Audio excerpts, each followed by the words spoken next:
Monique, can I ask? There's a painting, I think, or some sort of a tree behind you on your Yes. left, if it's not reversed. Do you know much about that? Like, do you know the artist or anything like that? So it's actually funny.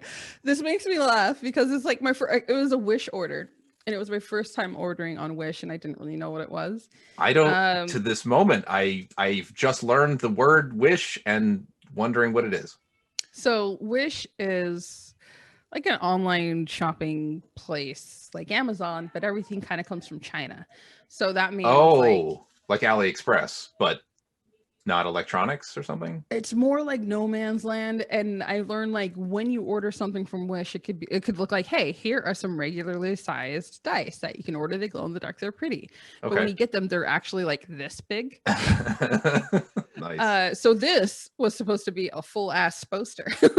Like in the picture, it took up like a huge amount of space. I'm like, oh, that's great. Because I had a large wall. I just wanted to cover with something. I was like, that'll be perfect because it was going to be by my bed. So you thought it was in inches and it turned out to be in like millimeters or something? I was expecting feet and I got centimeters. Even though you're all supposed to share this like headquarters. So it ended up being, I don't know, like an hour of us just staring at each other's characters once we finally got everyone in. And then Aaron disappeared, and we weren't sure if he was alive or not. Well, don't forget murdering all of the. And then then we went and did the one mission we all could do together. The completely harmless indigenous creatures that we just invaded and were like, hey, slaughtered. Yeah. Again, you look like you only eat plants and are running away from me. I need to murder all of you now. I feel like is that like hunting boars and WoW and rats? Well, except for in theory, like boar hunting, in at least in the sense that I'm taking it from how you're saying it, is like you're trying to eat. This was, you're not eating 6 trillion tons of dinosaurs. You're making armor out of them. I don't know if that really makes it any better. I'm just Again, somehow when like, you kill like 48 of these, like whatever that God, there's got to be a word for it, and maybe one of you knows, but like that crazy thing where the bone is like sticking up through the head of the dinosaur, but it's still under the skin and it looks like a plate or something. Like Ankylosaurus? That's very whatever. That's your that's favorite dino? Could we talk about dinosaurs? I mean, we can talk about dinosaurs. I'm up for it. But I believe that's the tank dinosaur. So like if you remember in like Jurassic World, the ones that like bat the sphere around before no. Dominus and Rex. Ankylosaurus has like the big beefy like wampum at the end of their tail where it's like I'm gonna take your word for it because I forget the names of the ones that aren't like the most popular ones. Oh, is that the one that's sort of like an armadillo but has like the mace for the tail?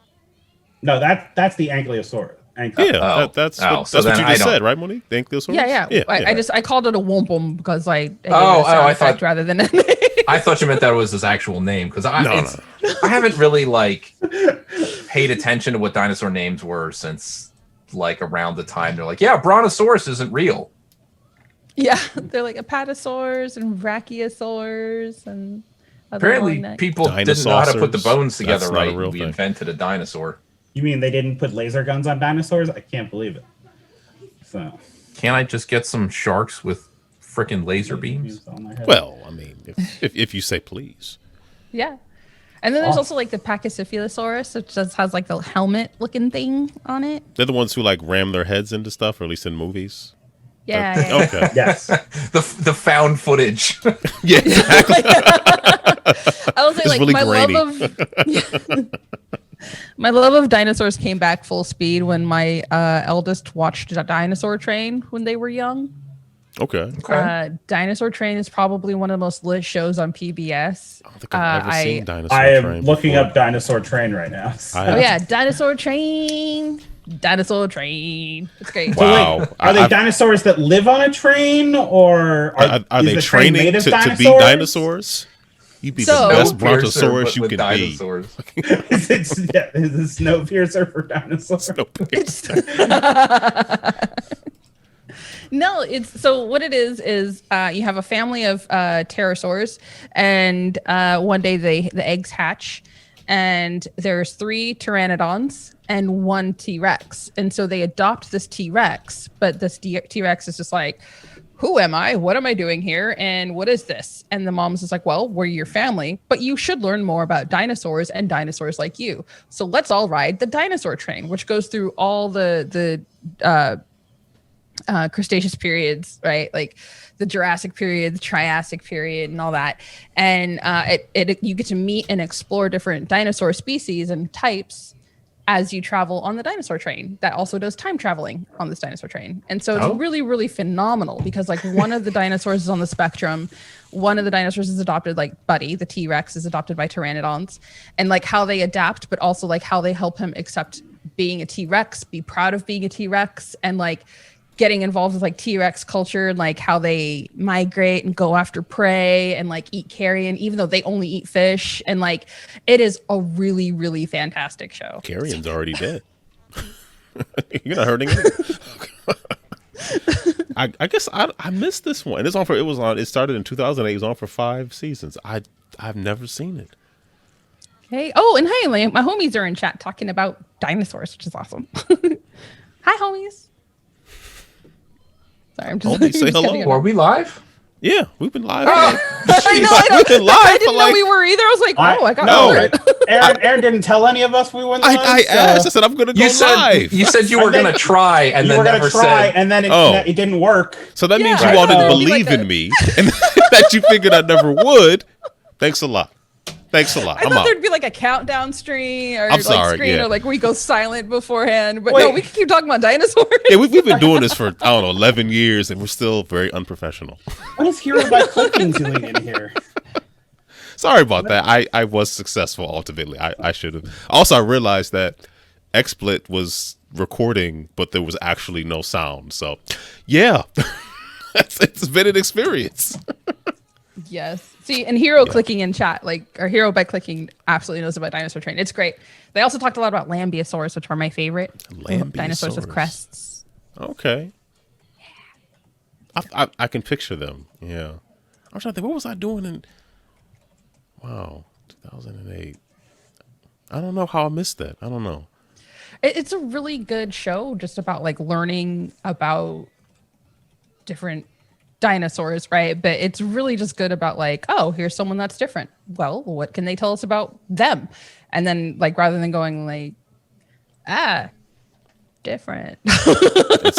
Come on in. Let's find out more about each other. That's that's good. I think in 2008, I think I was so enamored that Yo Gabba Gabba was actually on TV. I didn't watch anything else. I was just like, I saw Biz Marquee. We're watching this show. I don't know. I don't care what you say. We're watching this. Because he's, oh, baby, you it's got what I need. Jan from The Office is doing a cameo. We're watching this show. Yeah. That's like the only Biz Marquee song I think I ever really need to know. There's some other good ones. I can send you a mix. There you go. I believe you. I'm sure there are other good ones, but that one just makes me so happy. It's a classic. He's just a friend. Yeah. I played that for my 14-year-old maybe like a month or two ago. She was just like, why? I was like, well, imagine watching the video, okay? Just enjoy it. Like, it's a classic. All right. It is. I see. Yeah. Yay, dinos. Had I known. I should have worn my dinosaur onesie. I'm wearing my red panda one. Oh, yeah. Right. All right. When we were going to go live, I was going to make sure I was like, hi, everybody. Oh, we can still do that. We just can't. We have to just pretend as if we haven't been live for the last 11 minutes. I didn't hear you come in. Hello. Oh, Lord. I love this dinosaur. Yeah, the things in the mirror might be a little. There's no mirror, so it's just going to be whatever size it wants to be. Yeah, the audio version later, this will play really well. Good point. All right, we should probably get started. I'm just like making dinosaur faces, like I'm the dinosaur, because I keep thinking like, rawr. Anyway, that doesn't help for your podcast edition portion. No, but that's fine. It's all good. All right. Wait, when does the podcast start? I was going to start actually right now. I was going to actually. This moment. Boom. No spoilers, by the way. I have not watched WandaVision. Oh, that was the first 2 hours, was just WandaVision stuff. So that's very disappointing. I know. It's okay. That's all right. I need to really plan out and dedicate time to I'm going to watch a thing right now. And I have not made TV time because I wanted to do other stuff. Okay. That's possibly is that Shona from an Idiocracy? adult decision. That is ODB. Oh. Dressed up like Rick James, sort of. So that makes more sense. Yep. Yes, it is. All right. What's today? The 25th? Today is the 25th. The 25th. It'll be my birthday's in 3 months. Okay, look at you. All 3 right. months away. Well, and that's also my countdown of if they don't have a second Switch out by my birthday. They're not going to have a... I'd love if they did, but I doubt it. It's the question if they're going to have it announced or not, because I assume they would actually announce it 2 weeks later at fake E3. Yeah.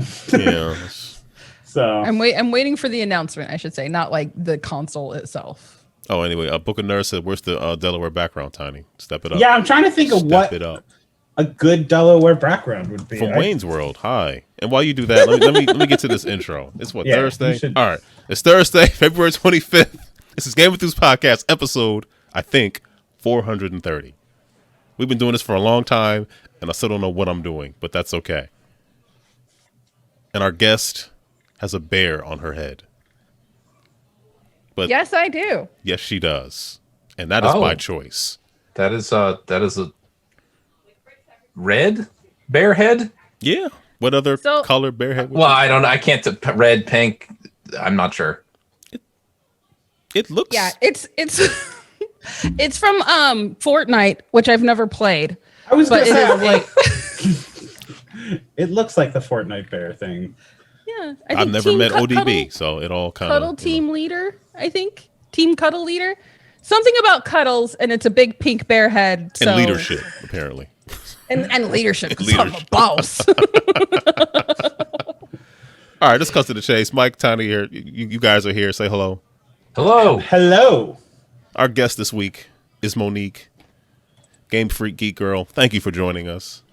Thank you for having me. I hope that your podcast audience can feel my double-handed wave. I'm sure they can. That's a pretty good wave you got going on there.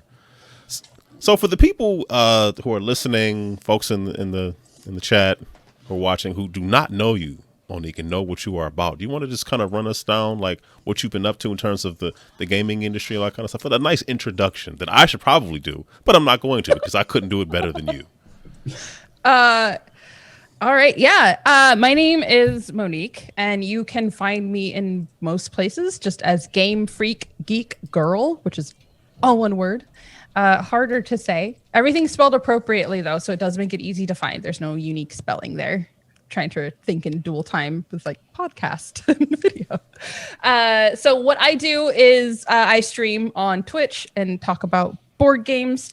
I also play story-driven video games once a week, and I do lots of silly, fun voices and sing at random and sometimes by request. Okay. It's good to know. Duly noted. Duly noted. All right. Oh, it's Mandala. It's a really fun 2-player game that I'll often hype up because it's really fun.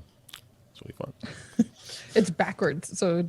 Oh yeah, I forget it does that for it's me. Mirrored. Well, no, actually on stream it's fine.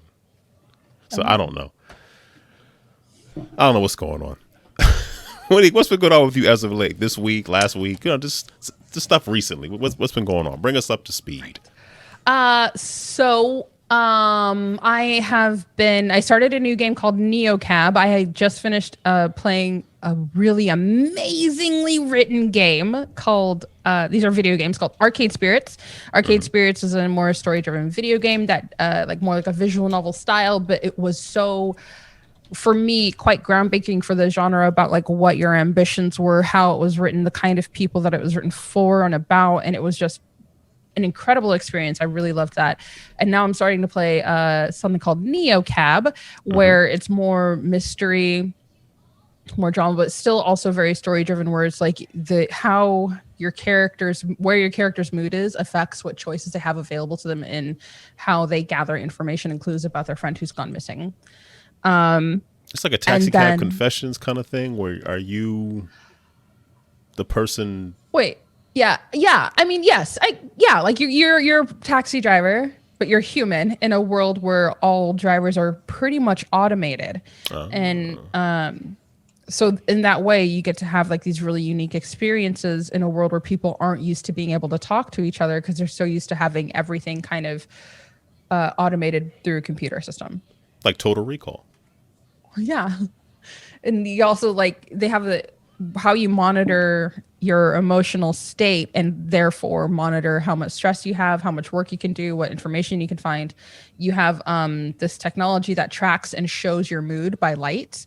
So like I have a bracelet. If like my character is sad, it glows blue. If my character's getting pretty pissed off, it glows red. And but not only does my character see it, everyone that is near me or in my cab will also see the bracelet. So it's really, really unique and interesting because there's a conversation about like, well, it's good as a check-in, like to check in and be aware of how you feel. But then it's also like other people are aware of that too, and they may not have context. So like you could be like happy, amiable, and friendly, but your thing is glowing red because of an argument that you had last week that's just fresh on your mind. So how much of your inner feelings are going to be present for other people is one of the conversations that we had on the last playthrough that we had on Monday. So that's what I do on Mondays. And then Wednesday mornings and Friday mornings, I grab some coffee and I just take a closer look at some board games that I like. Very cool. Nice. And you said you did not want us to mention WandaVision because you have not seen it. So this is the part where we spoil it horribly. Wanda and Vision are in it. I've not seen that. What is that actually about? What is that about? I have no idea. I am a huge Jane Austen fan and tend to really like British period literature in general. That's kind of what I'm classic literature in general. So if you like those things, Bridgerton's probably up your alley. But what's also really nice and dynamic about it is it shows people of color as people in power of like royalty, which is also really nice. Because if your podcast cannot tell, I am a woman of color. I am mixed. I am black and white. And having loved all the weird and nerdy stuff that I've loved growing up, it's really cool to have something like Bridgerton exist because it's just like history tends to ignore that anyone other than white United Kingdom people existed. Like there were a lot of other people there too. So it's really nice. Okay. Yeah, I've just heard a lot about it, but have never actually been able to check it out. It's on Netflix, right? Okay, I'll have to check that out. So is it like 80 episodes, or I can like actually catch? I can. No. I think it's pretty short. It's one season. A whole season. Come on. A whole season. A whole season of a show. What's going on? So Monique, let me ask for your online name. Game Freak, is that related to any specific, let's say, developer that's having a direct tomorrow morning at 10 a.m. Eastern time? Look, I've been around before they were around, so really, if anything, they are inspired by me, even though I wasn't like publicly around until a year ago. You've been big time, Game Freak. Big time. I was gonna say, like, Game Freak's only like 6 years younger than I am, so you're dating yourself. I am, but let's see if anyone can do that math. Yeah, I'm so out of the Pokemon loop. Yeah, I'm not in it. When you said they were a blog, they were a zine before they became a development company. Oh, maybe they had their name before I did then. I had forgotten, and we're giving you credit for it. It's fine. But yeah, no, like that's not. I'm just more excited about. They're going to talk about Pokemon Snap tomorrow morning. I'm going to be very, very happy. So I'm glad you'll be happy when I'm not paying any attention to it. Yep, I'm okay. happy for you. I'll text all of you, so it's fine. I'm sure that you will. Cool. I'm not in that text thread, but I will be there in spirit. there's Pokemon and they're snapping. I don't know. There you go.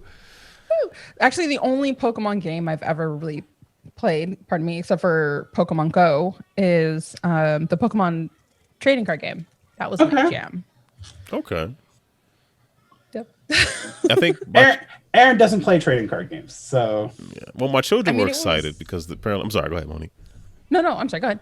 I was just saying. Apparently, boxes of like Cocoa Puffs or whatever had 3 Pokemon cards in it, so the kids were very excited about opening that up and dividing it amongst each other, which I was very surprised they came to that conclusion instead of arguing over it. But I was like, cool, everybody gets one, great. But that's sweet. And I was like, it's a game, right? They're like, really? I'm like, yeah.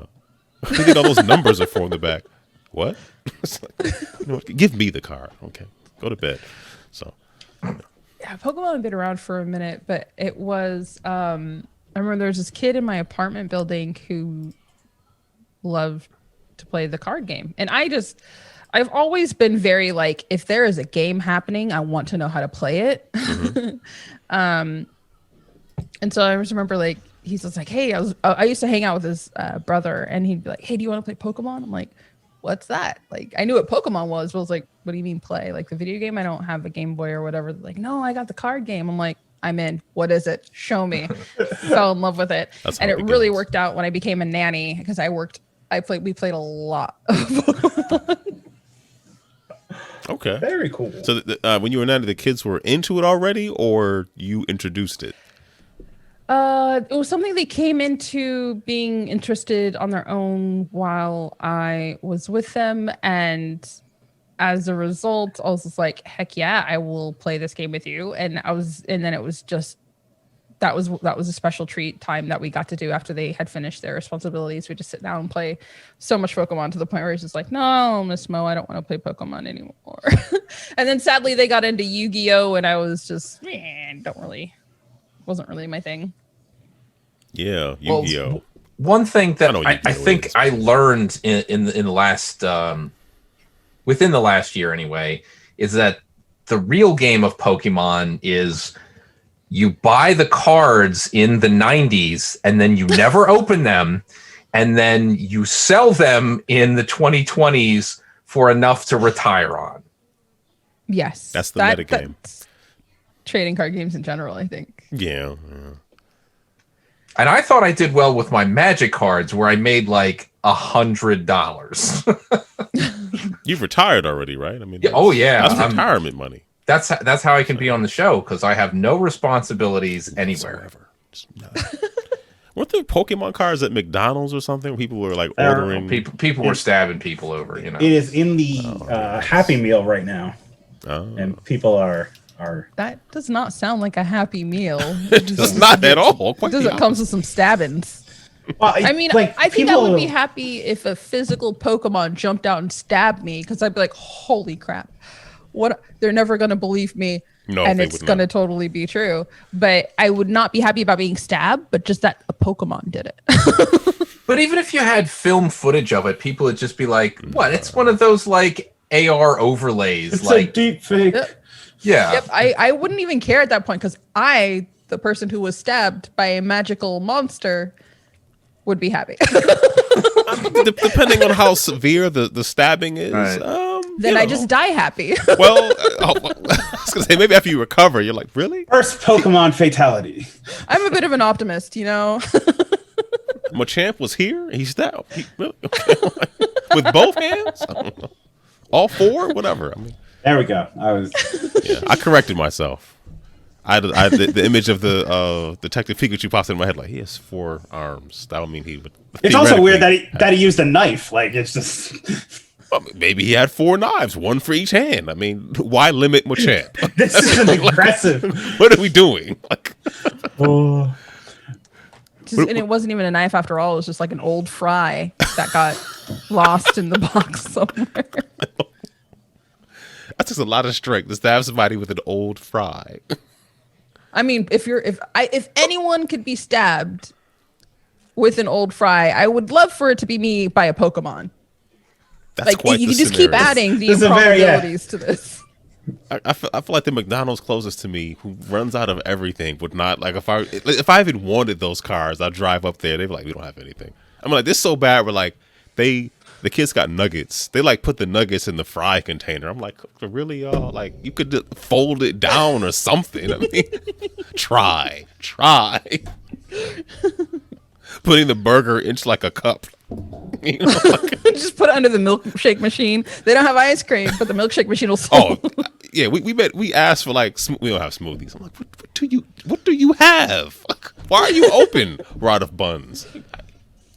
Same question. Did you say plums? No, buns. Like they're definitely out of plums. Yeah, they never had. They start every day out of plums. They don't have ice cream or containers for the nuggets, but they have plums. What? Are you sure you're not going to Sprouts or something? Well, there like was grocery store. You can get apples there, but I feel like that's I don't know. Do they still do that? The apple slice apples? Yeah. It's so you feel better about giving your kids McDonald's. Right. That's exactly why it exists. That is true. Get the unsweetened tea. No? All right. Add more sugar. You know what I'm saying? Double sweet. Exactly. So what else been going on, Monique? Outside of McDonald's and Pokemon stabbings and everything else? I mean, what else is going on? Is there more to my life? Is there anything else you'd like to share? Yeah, just let's put it that way. Gaming related or otherwise. Yes. That's the portion where I took notes. I thought this was a podcast about the fruit that was available at McDonald's and dinosaurs. You heard me say plum, right? I mean, come on, we covered that. I think Grimace is actually a dinosaur. Grimace was actually a plum. Touche. Turns out that there were dinosaurs made of plums and then crystallized in sugar. And then they turned them into food for people. Yeah. That's how it all started. So one thing I will plug that is happening this weekend of February 27th is the day that it's happening. I don't know when the podcast is going out, but the Tabletop Live Network has been really, really fun to be a part of.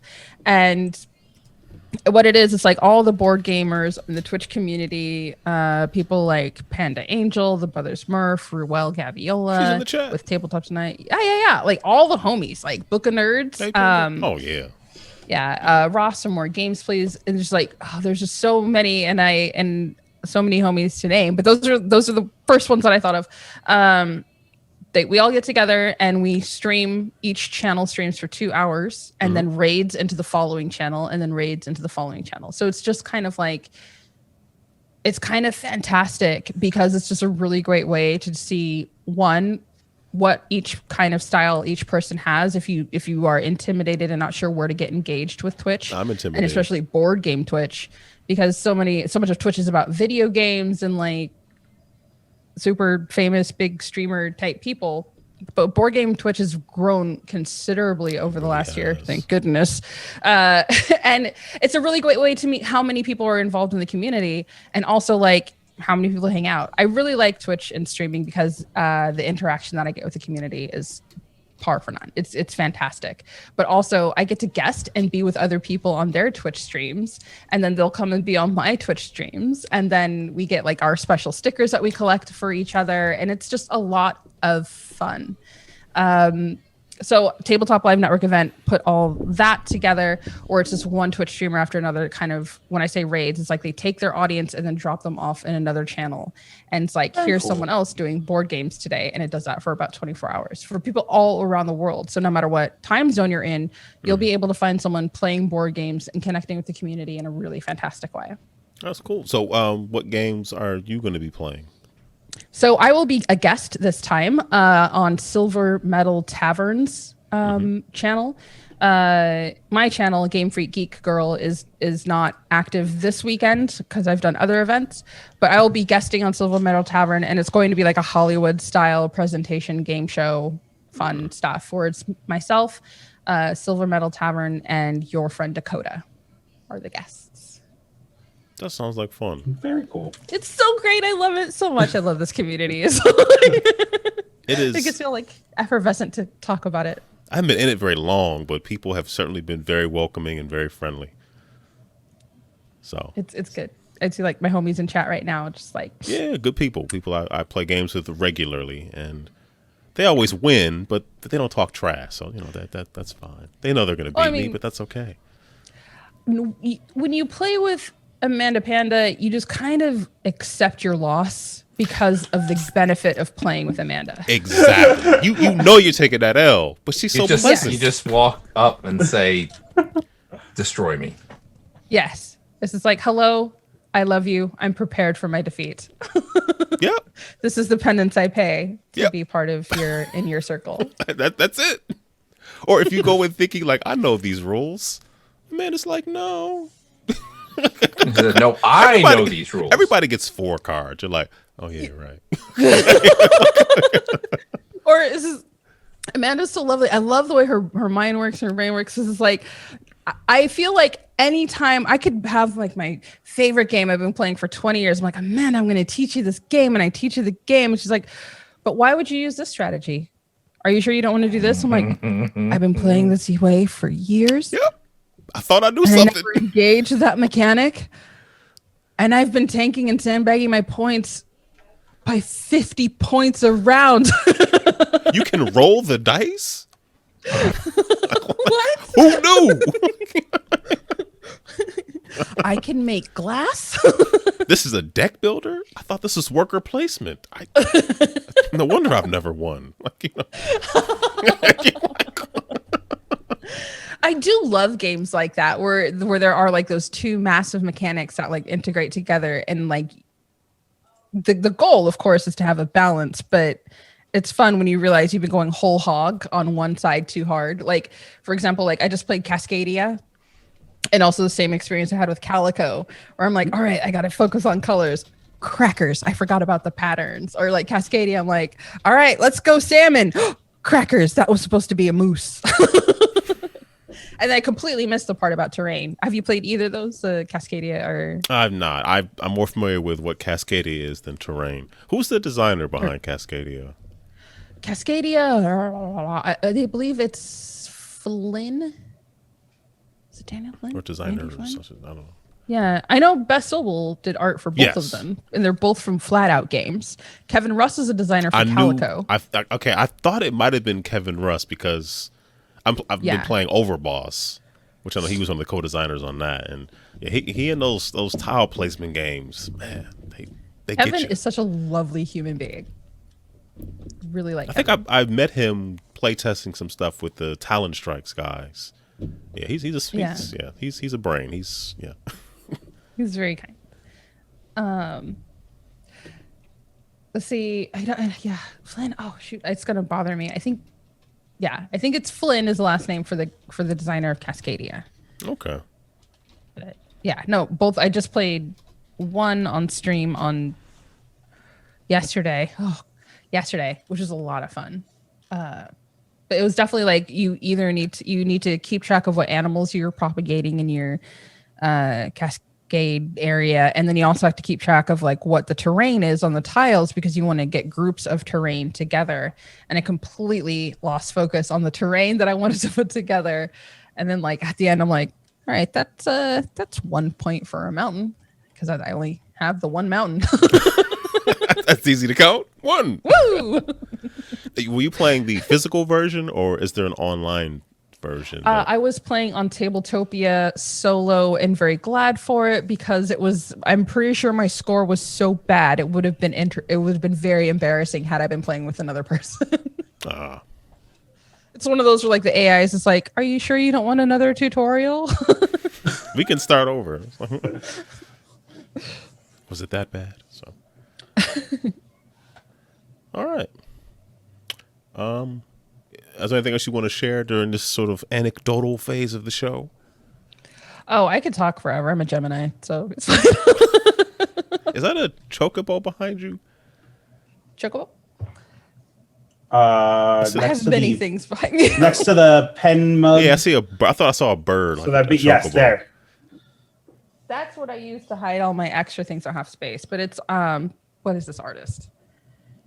The one that did. Oh, okay. Things. It's a tissue box. Wow, I don't know why. Why did I think that was a choke? Like from the distance, it looked very different. I'm not crazy, I swear. A Chocobo would be pretty on brand for me. Okay. Because they're cool. Yeah. No, actually, you know what's funny? I didn't actually play Final Fantasy like ever because I just never had the systems to play it.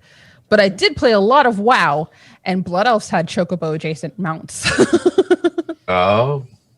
Chocobo adjacent mounts. I like that. What was that game where there was some weird opportunity to get like strange variants of a Chocobo in a game, and it's just like everybody pounced on this weird opportunity to get this limited free. It's the Final Fantasy 14, when they give it away with like the Amazon orders and whatnot. Oh, is that what it was? I guess that's not interesting if it's just in a Final Fantasy game. I mean, it's in the MMO, but like there was yeah. Because I asked the question because I've never played any. I mean, I've played early Final Fantasy games, but I've not played any of the online ones. Oh, for the record, Book of Nerds thought it was a Chocobo too, so that means I'm not crazy. Yeah. That's what we called them. We're just Chocobos, and I just, in terms of this, call them Chocobo adjacent mounts because they aren't actually Chocobos. So almost sounds like something I'd order at the auto parts store. You got any Chocobo adjacent mounts? No? All right. What's your model?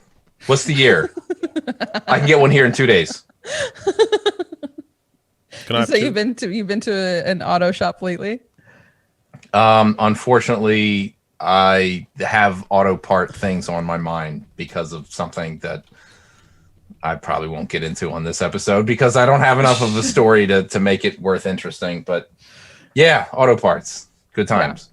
Usually, that was such like it was a rest that totally made sense. I'm like, I would have never thought of an auto parts thing, so I figured he must have had like some auto part.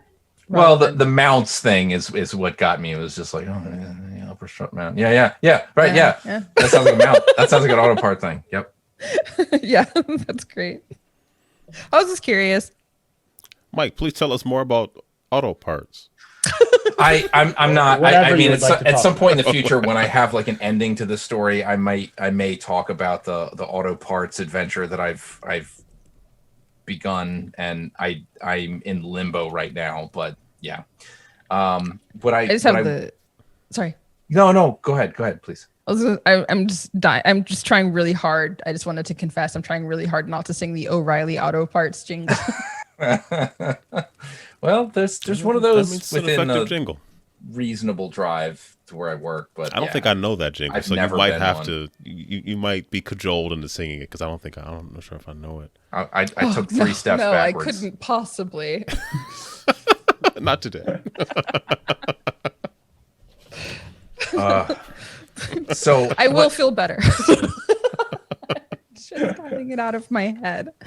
Sorry. That's your call. I don't want to step on in your spotlight if because education. What is it? DMCA or whatever it is. Like they got nothing on us. I don't know what the rules are of that because it's a jingle. Like, do they have to sponsor us? I mean, Metallica got eaten by its own DMCA stuff, so that was that was a thing. That was delicious. It was just like full circle justice. It was so great. I grew up during the Napster era, if you can't tell. Oh, yeah. So my goodness. I was emotionally invested in their downfall. When I found out about Napster, that just changed my life. I mean, I was just like, the air just tasted sweeter. It was wonderful. I didn't really even catch that wave until Napster was like right at its peak, just as it was falling into the ocean. Oh, no. And then I was like, all right, LimeWire. I'm just LimeWiring everything now. LimeWire had like 3 songs and 4 million diseases. Pretty much, like Morpheus and all those other E-Donkey. I mean, probably that too. But truthfully, I think most of the MP3 CDRs that I burned were LimeWire based, not Napster based. Yeah. In fact, I still own. What's the word own mean? I have in my possession 3 CDRs of mixed CDRs of things that it was like 2 months ago, I looked at them and I went, there's like 2 or 3 songs on this. I have no idea what this is. I want to listen to this. And then I never got around to doing it.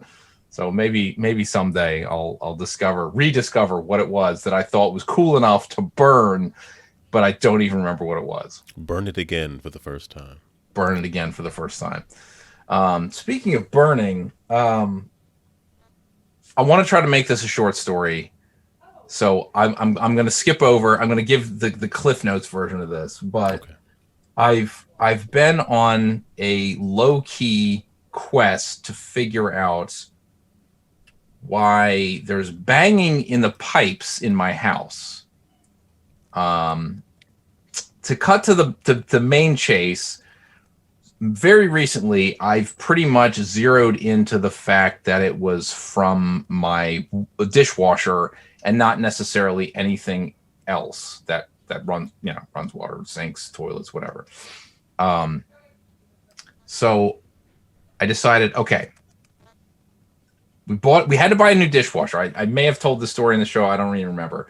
It was a spur of the moment thing. My dishwasher just flat out died. I had to buy a new one in the past summer. Guys came in, installed it and everything. It worked. It was like, yay, great, whatever. Mm-hmm. Thinking about these banging pipes, Googling stuff. I'm Googling left and right, trying to figure out what I need to pursue. You're Googling the local plumber outside of turning everything off.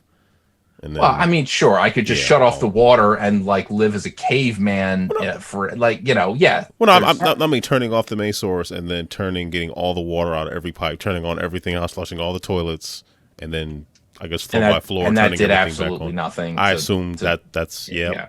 Yep. So I've there's a local plumber I like, and I called and talked, and we started talking, and this wasn't the tech, but this was the scheduler and everything. And one thing that she said to me that stuck with me hard was if it's an appliance, we don't do anything with that. And I was like, wait a minute, okay. That's when I realized it's probably best I can tell just from the dishwasher. So I start Googling crazies, try to figure out what I could try to do to alleviate this. And that's when I remembered, wait a minute. When these guys came to install this dishwasher, they're the appliance guys. They're not the plumbers. And he said to me, the valve that leads to the feed line to your dishwasher, I can't turn it. But luckily, it's in the on position. And I got under the sink and I looked at it. And I'm like, that doesn't look like it's sticking all the way out, because this isn't one of those nice quarter turn valves. This is a spin it 3 or 4 times to let it all out. And, I put my hand on it, didn't move either direction, but I didn't press real hard or use a wrench or anything. I said, okay, this has got to be it. I'm going to replace this valve. This is going to be an easy fix. I'm going to watch 7 YouTube videos. I'm going to get everything lined up. I got all the tools laid out. I got everything. This should be a pro should be able to do this in 5 minutes. I bet I can do it in half an hour. Best laid plans. 2.5 hours later. I'm curious for the confidence in the first place. Because I was like, all right, there was a lot of confidence there. I am 6 times. You're going to psych yourself into it. I am 1/6 of a professional. So. Well, because I had everything lined up. I had every tool that was recommended, plus lots of other tools that I'm like, just in case. So I don't have to make 8 trips up and down the stairs to get, because I don't want to lug a whole toolbox whatever. Yes. I had it all laid out. Relatable. I started thinking, you know what? I'm not going to start this project when, the local hardware or Home Depot is not open, just in case. So I waited until the next day. I've done that. It started. I'm thinking, all right, 6:30. I'll be done at 7 o'clock. Morning or night? Morning. At night after work.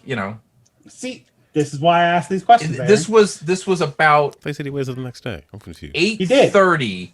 When maybe more like 8 o'clock. I was just like, all right. After staring at this and that and other, I've discovered tools I didn't even know existed to accomplish things that I didn't know that you even needed to do. Drove over to Home Depot, picked up the stuff, came back, got it all put together, felt really confident about everything. Turned it on, no leaks. I'm like, this is great. Turn that dishwasher on. No leaks. I'm like, this is great. There was nothing I didn't run a load. I just turned it on, let it go for 5 10 minutes, whatever. Turn it off, let it drain. Here's the kicker. as I was putting everything on, I'm taking a step back because I didn't turn this on prior to learning this fact. We had a garbage disposal put in within the last year. I've never owned a garbage disposal, didn't know anything about it, but apparently when you have a dishwasher, the drain goes into the garbage disposal, not into the J-trap. So that drain... if you have a single sink.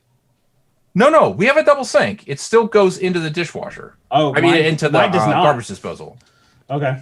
Well, that's how it was lined up. So what happened?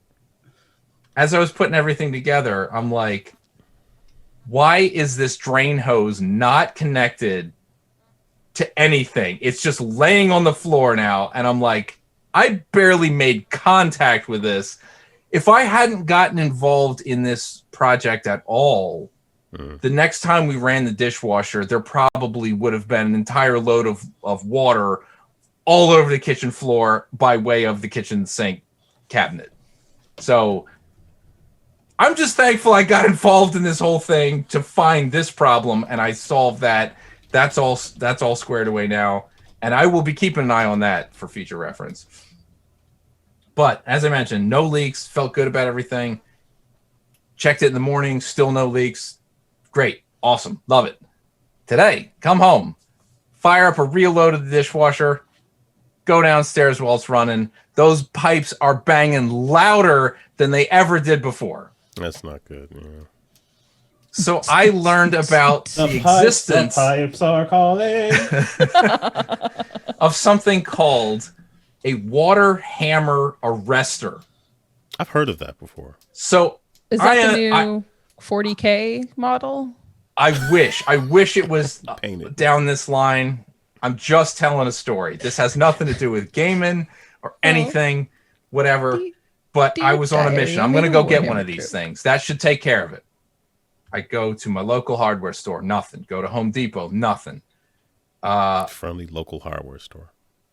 Amazon, I can order, but they can't deliver until Sunday. So today's Thursday. That's a few days away. I'm thinking, how many days can we get away with not running the dishwasher? I don't know. You know, it's a thing. You could just, you know, eat. Just eat clear, standing over the sink or toilet, and you'll be fine. How bad was this before? It was enough that I started Googling what sort of a problem does banging pipes cause. It's like, well, you know, the joints can fail. Another very much. You know, you get water pouring down the inside of your walls. And I'm like, I don't want to just let that occur. No, you don't have baby pipes. You're not sure how to take care of and raise. But is this a new? We live in a society. I mean, well, see, this is the thing. I can only hear this banging downstairs next to the dishwasher while it's running. It makes noises because it's running. It's the way it works. But I'm over time realizing this isn't normal. This is something that I need to. This is something I need to fix. So this is how the journey began. But now I'm in another holding pattern of I'm waiting for this thing. It should be very easy to install. It's got a male and a female end. Screw it together. It should work. Don't need any crazy anything. But I've been hearing some pipes in downstairs in my house. I don't think quite as loud as what you're describing, but it's made me think, I don't want a bigger problem. So so this is the thing. This is the big problem with, there's a lot of stuff I don't know or understand. However, I can read things in a Google search. So that's what led me to think I need to increase the flow of water to the dishwasher by having a valve that can fully open, because the one that I replaced was in the halfway position as it was frozen. Not fully on, not fully off. So what I thought was the problem. I thought I confirmed it when I took it off and looked at it. I was like, oh yeah, this is only half open. And that was the problem. Now, with increased flow, the banging is even harder. So that's the problem I have now, as of tonight. This was literally tonight I learned this. So I need to put this on. And hopefully that'll take care of almost all of it, if not all of it. You're just so serious about it. It's a serious thing. It's just, I'm sorry. It's fine. I mean, I don't know. I tried to make this brief. I took like 20 minutes to describe this stupid story. It's not stupid. I mean, it's a thing, man. It's real. There will be an talk update. About pipes banging for 20 minutes. It's fine. Yeah, it's pipes I'm just. banging. I won't keep a straight face, but we can. And then I'll say the only other thing I'll even mention briefly is I haven't quite finished Star Wars Rebels, but I'm really close now. I'm super excited to see how this ends. It's really good. I highly recommend Rebels way more than any of the sequel trilogy movies. This is good.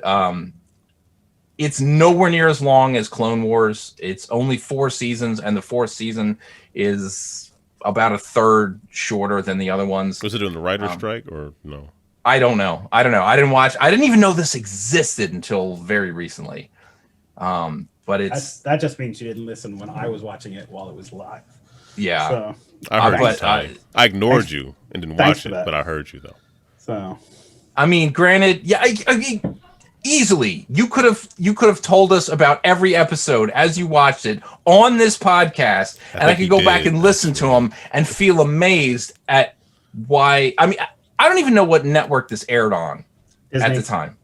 The Disney Channel. Disney Channel. Okay, it makes sense. There you go. We got some very nice Disney, figurines. You mean Disney Plus, right? There's a Disney Channel. See, in the before times, before the streaming, there was the Disney Channel. So. Once upon a TV. Gotcha. But and Disney Infinity. I feel like I have no qualms in saying anything about the original Star Wars movies from the 70s and early 80s. And saying, that's not a spoiler. Everybody should know things like that. There's things I just don't want to say because I feel like anybody who hasn't seen this, because a lot of people have the opportunity to watch this now who never did before, like me, that should watch this. And I don't want to spoil it for any of those folks. But having said that, I just saw something very dramatic that I did not think was ever going to happen in this show. And I got kind of misty-eyed about what I saw. So was it about Luke Skywalker's real father? Because that was a doozy, I hear. Well, that's what that of course is what I'm saying. Who knew, right? I don't mind saying Luke, I am your which isn't even a line. It's just like his name is Darth Vader. Vader literally means father in German. It does. Yeah, if you spoke German, you were like, also, spoilers. As it turns out, we share the same last name. I was kind of a big deal for a lot of years, and then no one thought, hey, is this guy who also is named Skywalker somehow related to this dude who we know through visual evidence murdered a bunch of children? We didn't, granted, I'll say, there are only a select few that know he is still alive and he is Darth Vader. Well, he murdered but there's video of him murdering children as Anakin Skywalker. Yeah, but not in-world video. Yeah, because I'm thinking, like, did they have, like, camcorders? Or do you think it was, like, beyond cell phones? Or maybe, like, they had, like, Google glasses? Obi-Wan said, I want to watch the tapes. And he brought those tapes up, and he watched it. And he was like, oh, God, no, I can't watch any more of this. Because it's too horrifying. But but did they call them tapes because they were actual tapes, or did they have to because it's like space western? So did they go back to like some retroactive like? He probably called them hollow whatevers. Who knows? I don't know. I'm not a Star Wars person, but I do like thinking about like what was their America's Funniest Home Videos technology like? Did they just have like droids or that just Alderaan's Funniest Home Hollow videos until it all blew up? Yeah, that's hilarious. Yeah. Until it wasn't. Trying to find footage in Alderaan places. Oh, nice. All right, that's it. Show's up. I'm done. We reached our peak. I'll mention it one last time when I finally finish watching Rebels, but it's good Hollow stuff. tapes. And don't sleep on it. It is better. It is better than any of the sequel movies. Well, then you have Bad Batch to start watching on May 4th. I will definitely be there for that. So. All right. Aaron, what do you got? I was going to mention I had the pleasure of being on Tim from Meepleville, his podcast yesterday with Amanda and Mick and Starla from Our Family Plays Games. First time I ever spoke to them, so it was real cool. I was kind of geeking out because I'm like, wow, Mick and Starla are here. Dwayne from Blackboard Gaming was on there. Luna from Aspie Gamer Girl was on there. There seemed like a lot of people on that list. There's a lot of people on that list. Ronak, who runs a board game cafe in Mumbai. He was on the last time I was on. It was nice to see him again. I don't forget anybody. Lobby of Hobbies, he was on there. Why can't I think of his first name? Jazz, he was on there. Benita was on there. A lot of people was on there.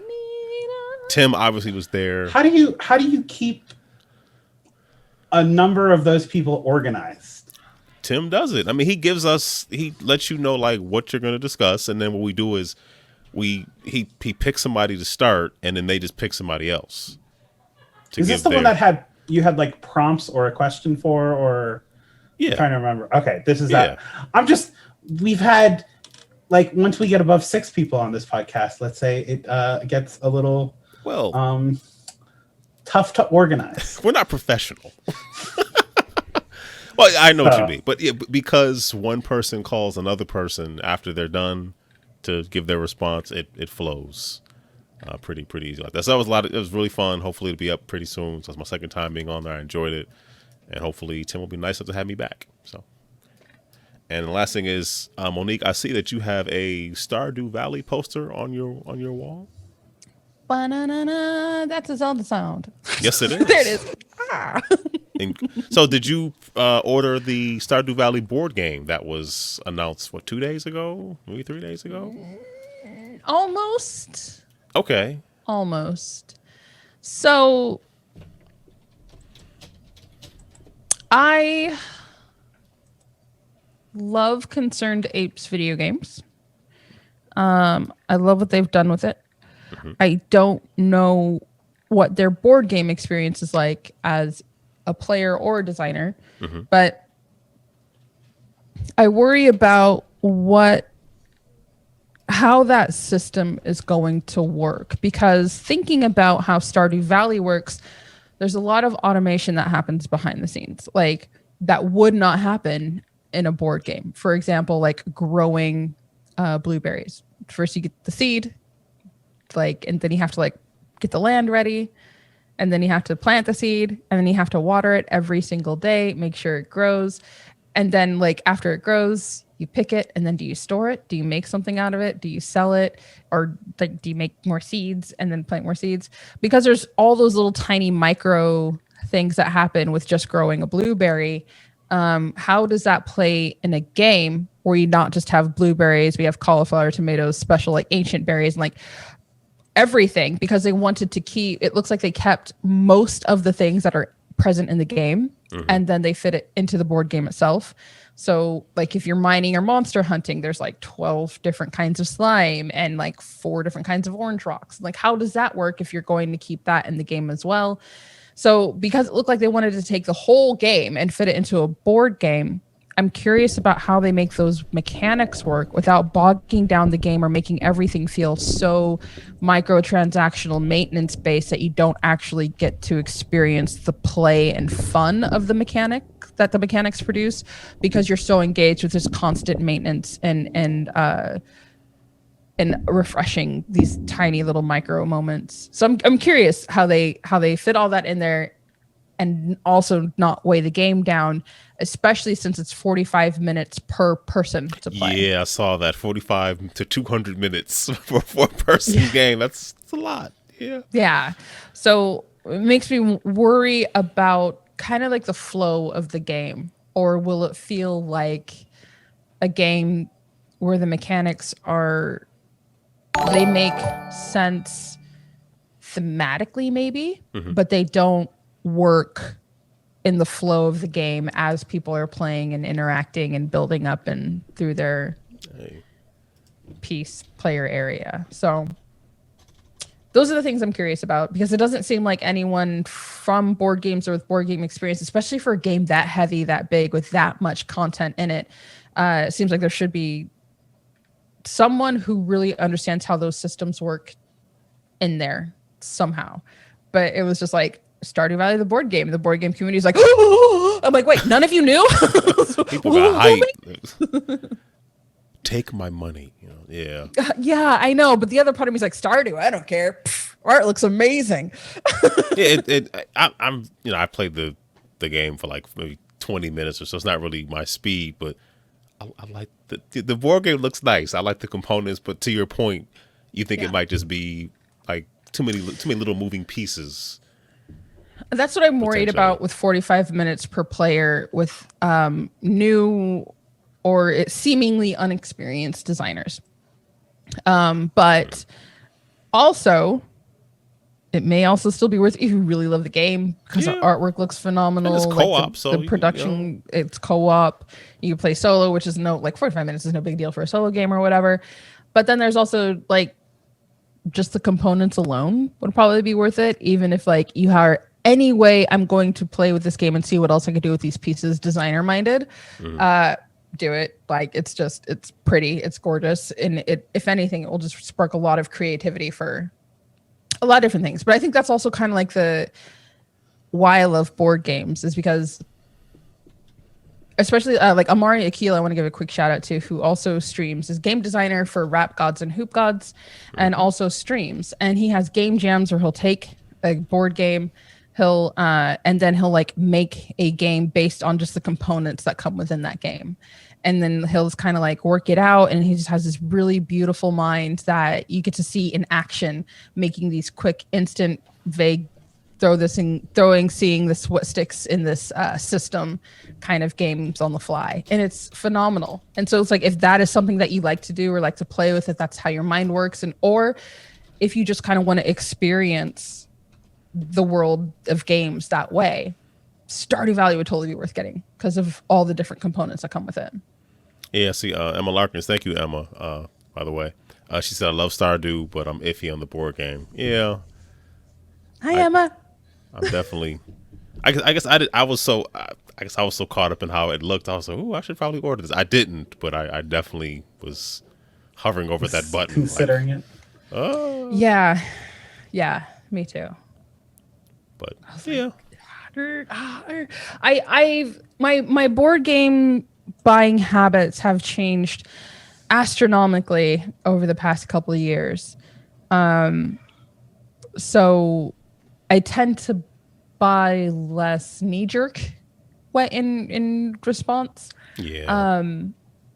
And like historically I was like an ultimate deal hunter. Like I'd have a list, and then I'd have like an average price point for those games, and then I would just kind of wait for different online retailers of like or the local game shop to have a sale, and then I would be like, okay, cool, I'd be saving this much, I could spend this much, and then like boom, that's within my budget, now I can get this game. But then I was just like, at that point it just became a collection because I was getting games I just didn't even like. So since then I was just like, okay, I'm going to stop. I'm not going to buy any games for a year. I'm going to, one, study and see what happens when I have an impulse to buy a game. Is it because I feel like it's a good bargain? Is it because there's a lot of hype surrounding that game? Is it FOMO? Or is it because it is attached to a designer, system, mechanic, artist that I really like? All the above. And yeah, all of the above, right? But it was interesting, like, to see how I would respond, like, ooh, I got to get this game. And then seeing like kind of what phases I went to about like, about whether or not my value of desire towards a game, like, was it a true desire, where it's just like the mechanics are solid, it's exactly what I like, it's a good fit for my board game group, and it gives me the happy brain feels. It's really what it comes down to. Yeah. And taking a year off from buying board games for the most part has been it was a couple of years ago, but I learned a lot more about like even just like my emotional relationship with Kickstarter, or like what publishers, like, it didn't matter what game it was. Like if a certain publisher was like, we're doing it, I'm like, I'm in, like, you know, and why was that? Going through those games and like re-evaluating not just how my style and level of engagement and play has changed from like the beginning years of when I first played Guillotine or something to now where I'm just like, does anybody want to have a Feld day with me? It's just making sure that my collection has been more curated with more thought put into it versus spontaneous desire, if that makes sense.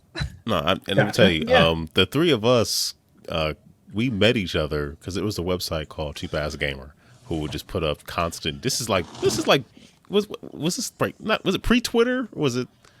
Oh my God, yes. Yeah, I mean, it was before I had a Twitter in late 2003.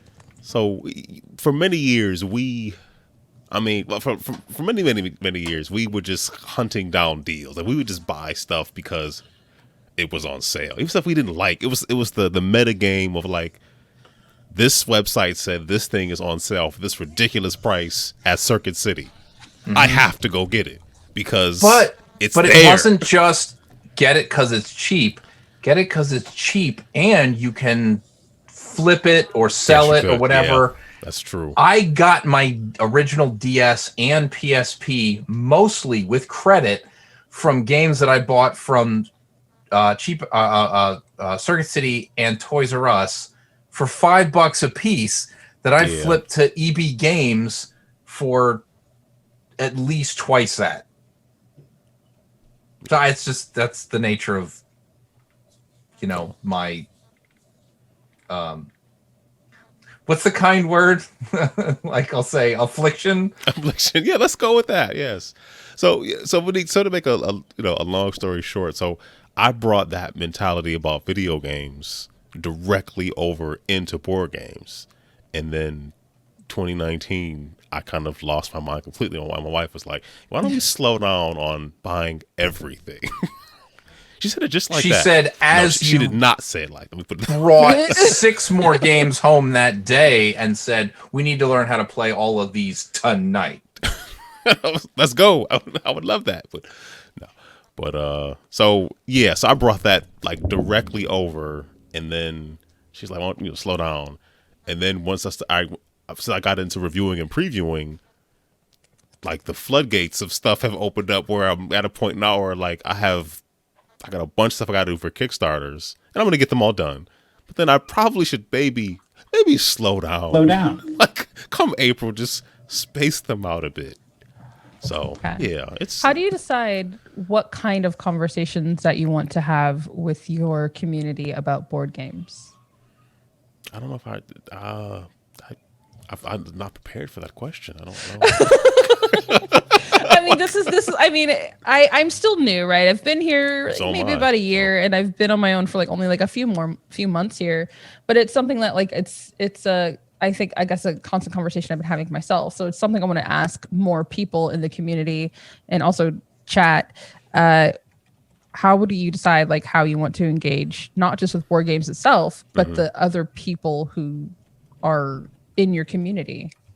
Because our voices are unique, right? Like if I did an overview, it'd be like, look at this. Ah! And like, you know, like I'd show probably through a lot of sound effects, a lot of things I was excited about, where it's just like if Benita, who's also in chat and is one of the members of Girls Game Shelf with me, when she talks about a game, it's going to also be very different. Like she'll talk about a certain mechanic, even that one that we both love, we'll both have very different ways about how we interact with it and why we love it and when we like to engage with it.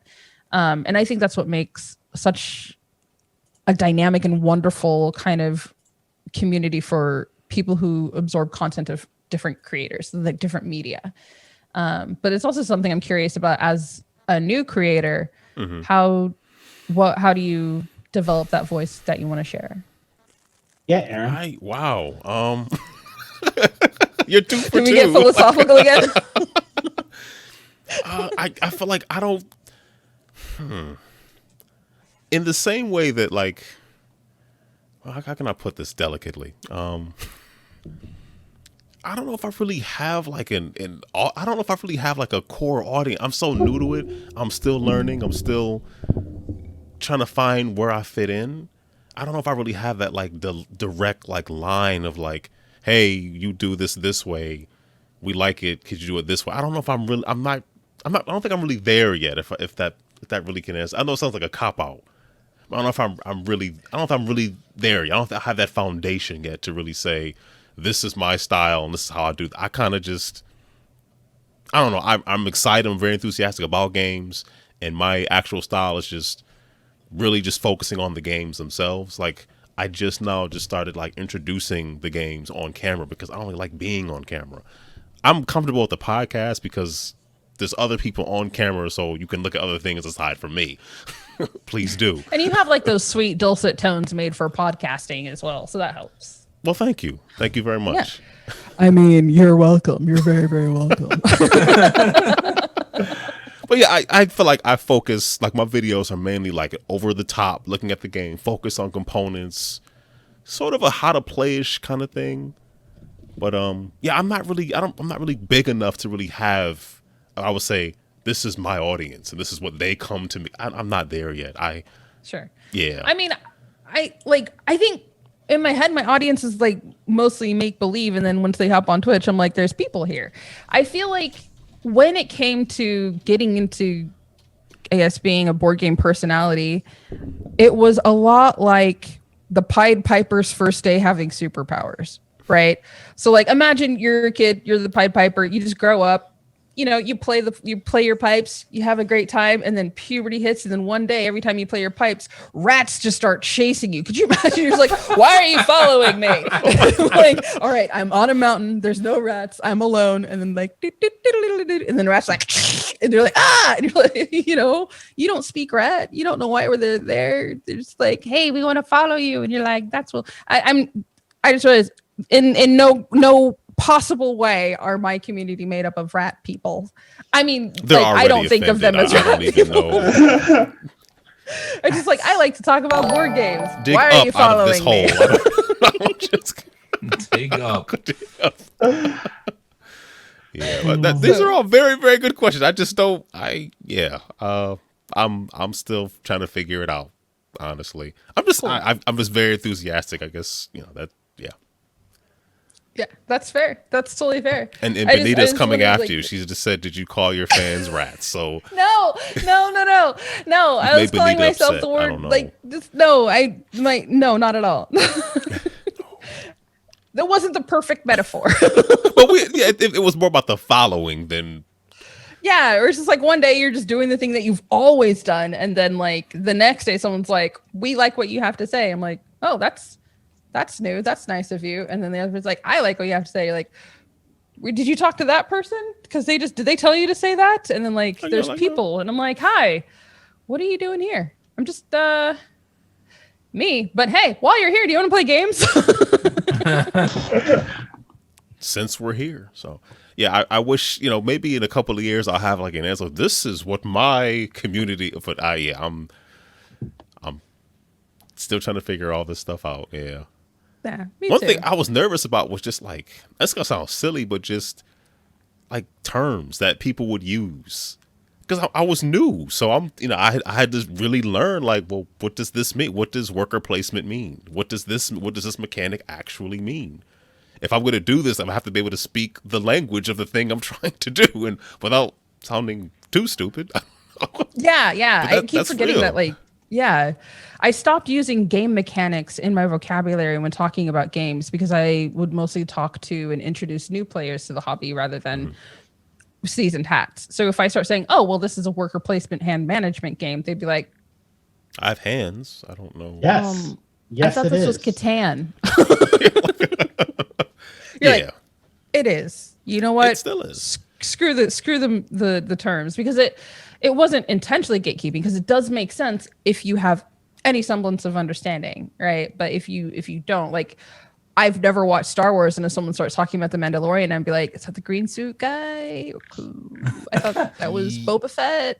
Or yes and no. Yeah. But like, again, it's just like you keep saying specific things about Star Wars, you're gonna lose me. But if you say like general things, I'm like, oh, okay, I'm listening, I'm engaged. And it was the same thing about like talking about introducing a game mechanics first. You really have to know who you're speaking to before you get to the mechanics end. And because who my general people that I would speak to at my board game group events were people who didn't use terms like draft or hand management or variable player power. So it wasn't part of my vocabulary. And now I'm talking to other board game people and I'm like, yeah, I know what that means, I think. Yeah, sometimes I have to go, yeah. Or just like even people bring up designers that like everybody knows. I don't always know. I'm like, I have to look that up. I have to look that person up because I don't know who that is. Yeah. I was like, if I meet someone like 3 months ago, I'm like, oh yeah, Cindy, she worked at she worked at Sally's Beauty Supply and she knew a lot about files. But it's always like, who's your favorite designer that designed that game you like? I'm like, Ceiling Give a Light. That's Ceiling Give a Light. Yep. Bingo. I don't know. Because again, it's just, and it's not gatekeeping when using mechanic terms with new people. It's not gatekeeping in a way that it means that that you're being cruel or like trying to only keep people who are in the club knowing. It's just in a way where it's just like, if someone wants to learn how to play football, you're like, how do I play? You don't immediately start talking about quarterbacks. Yeah. Use like, they throw the ball to that guy and then they take it to the goal. That is the goal. So yeah. That is the goal. Yeah. Yeah. I don't remember how I went on that tangent. That's fine. We are right there with you on that tangent, just riding that wave. Where am I? Why am I in this handbasket? Exactly. I'm going to stop talking now. And Tiny, please tell us how much you enjoyed the Sonic movie, because I'd love to hear that you enjoyed it as much as I do. We talked about it last week. It has come to Hulu and Amazon now, so if you have access to those services, you can watch it. I thought it was a fun movie. Like, I don't know. Like, Jim Carrey seemed like someone you wanted to punch in the face most of the time. He was funny. I thought he was legitimately the point funny. Of his character. He was intentionally a big jerk because he's the bad guy. But see, I don't know. He is the bad guy, yes. But he's also 1960s Peter Parker. Like, he's what when Spider-Man gets his spider powers and just becomes just a dick. And that's what like the 60s and 70s Peter Parker was. Like, haha, I'm gonna get revenge on these people, so let me hang them upside down for 12 hours. Okay. Like, all right. I mean, it's the same idea as you go look at like Superman was dick.com and look at like 1940 Superman, where like he makes Lois like just eat food to fatten her up to give to an alien race or something. Is that based on the episode of the Twilight Zone? I mean, this was, I would assume, before the Twilight Zone, because this would have been like 40s/50s. Oh, Superman. So they based that, okay. To serve Superman. Gotcha. Right. Like, anyway, there's a bunch of dumb stuff about superheroes. So, and like, also, like, Jim Carrey was aggressive, but maybe what they did to him at the end of that movie seems like a real harsh outcome. Does it, though? Exiling someone to I mean, you know, yes he was trying, he was willing to take lives to get Sonic, so if that seems pretty fair to me. I don't know what lives did he take. Wait, I'm lost. I actually haven't seen the movie, so that's why I'm trying. Like, it doesn't matter to spoil away. There's no reason not to spoil the Sonic movie. Well, Book of Nerds also hasn't seen it, so I was gonna say it doesn't matter. Like, there's nothing you could be like, oh my god, I didn't know this Sonic, like in-depth storyline. Like, you really ruined this for me. Again, he doesn't kill anyone in that movie. I know he doesn't. Robotnik doesn't do it. Like, he's aggressive. Like, and also Sonic 100% has the power to save him. Like, he pulls a Batman Begins and like, I don't need to save you. But like, he was condescending to a point where he got his that doesn't justify what happens. If you're that condescending, it kind of does. Like, anyway, whatever. So I mean, again, it's now available on services that more people have without having to pay for it or additionally pay for it. So like, I go watch. Like, it was a good, like, I don't know. They captured the parts of Sonic that I enjoy. That came out last year, right? February 20... I thought it was 2019. Was it 2019? Was I'm it almost certain it was 2019. Anyway, it didn't come out at like Valentine's Day. Yeah, it wasn't like a real weird release. Anyway, if you enjoy Sonic, or you just like, if you have kids and they want to watch it, or you want to just like turn off your brain and some dumb fun, it's like a 90-minute movie, like if that. And like it's. My youngest loved it. They went to watch the movie in theaters in the before times with my co-parent, and there was just this moment, and I heard it was just silly and dumb, and my co-parent saying there's this moment where it's just like, you know, you expect to see Sonic, but instead you see a raccoon, and it was like, oh, haha, we were expecting Sonic and we didn't, but instead, like, you know, after like the laughter kind of died down, like my youngest is still just laughing chaotically, and then like calms down, takes a deep breath, and he goes, that's not Sonic. Just like states the most obvious thing that just happened, and everybody's just like, just immediately starts laughing, like, yeah, that's the joke, buddy. Yep, you got it. But that's it. It's just like, I think those movies are best if you are childlike or can enjoy children and that like kind of humor. And I think that's why I like dumb puns and kids jokes so much, because it's just like sometimes humor just doesn't need to be, or entertainment doesn't need to be any more complex than sometimes that's what that like this movie has a lot of funny points to it. And like it also, like, there's the cheesy points where you like Sonic eventually gets his red shoes, so they complete the Sonic look. And you're like, oh. Did he get his human teeth is the question.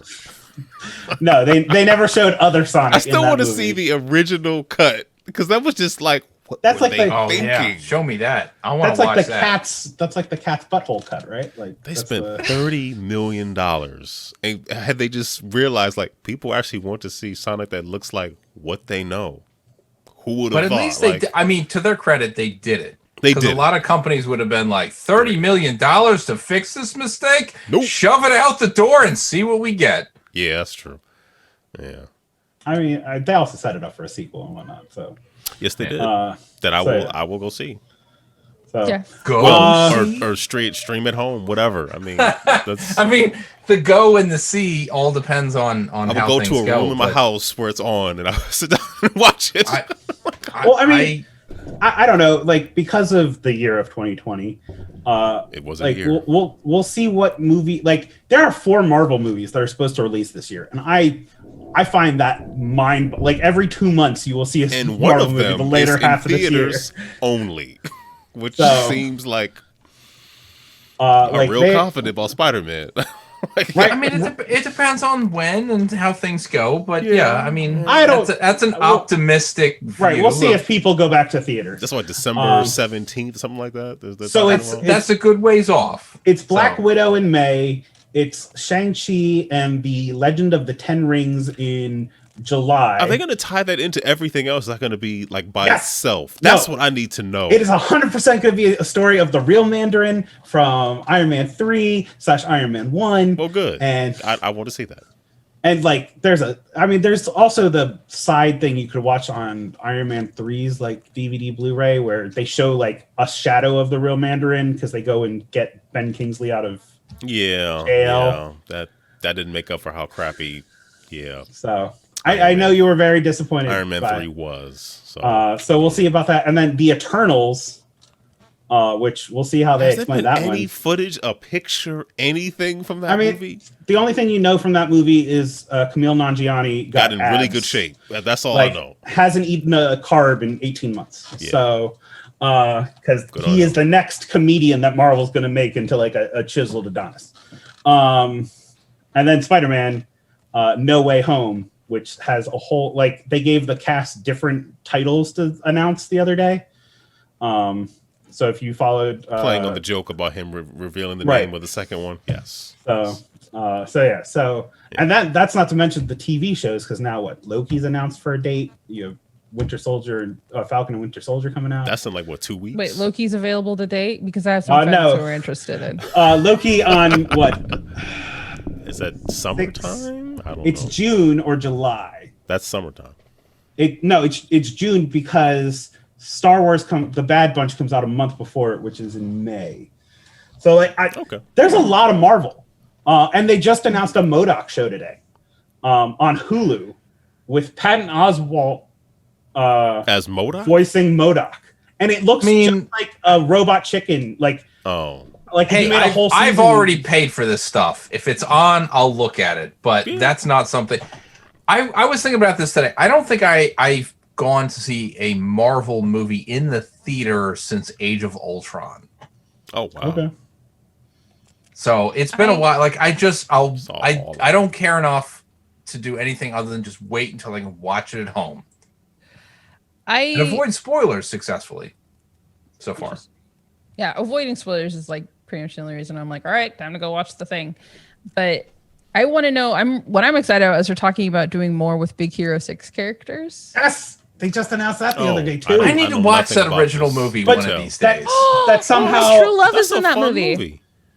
Yeah. I own it. I own it on a physical disc, and I've never watched it. I still want to see Scott Adsit doing the voice. I can't imagine the voice of what's his name again? And it's on. It's got to be on Disney Plus. I can't imagine like the guy who does the voice. Like it's just I can't wrap my head around it. So like I don't know.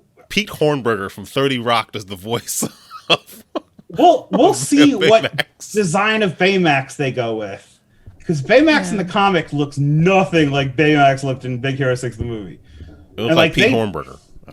He looks like a legit robot. Like he's not a big like marshmallow.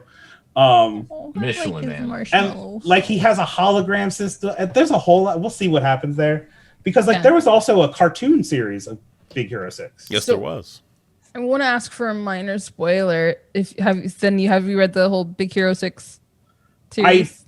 So yes, and I know nothing about it, but I also it's like spoiled. Like, some of them aren't connected. So like yes, so at least in the series, does Tadashi? So Tadashi doesn't exist. I had to think of who Tadashi was for a second. They made him up for the movie. I'm almost certain he doesn't exist. I remember Hero in the comics being more, and I'm going to use another comic, so that's definitely going to work for everyone paying attention. He's more like Toyman from like the DC universe, but like the young Toyman who shows up in like he's just a super genius. And like in the second graphic novel, if I remember correctly, like they introduce a super genius girl that like he's trying to impress, which is why he like helps upgrade Baymax. But this is also why they come to America in the second graphic novel. Okay, well, I'm glad they added in Tadashi instead of making it about like pretty girl.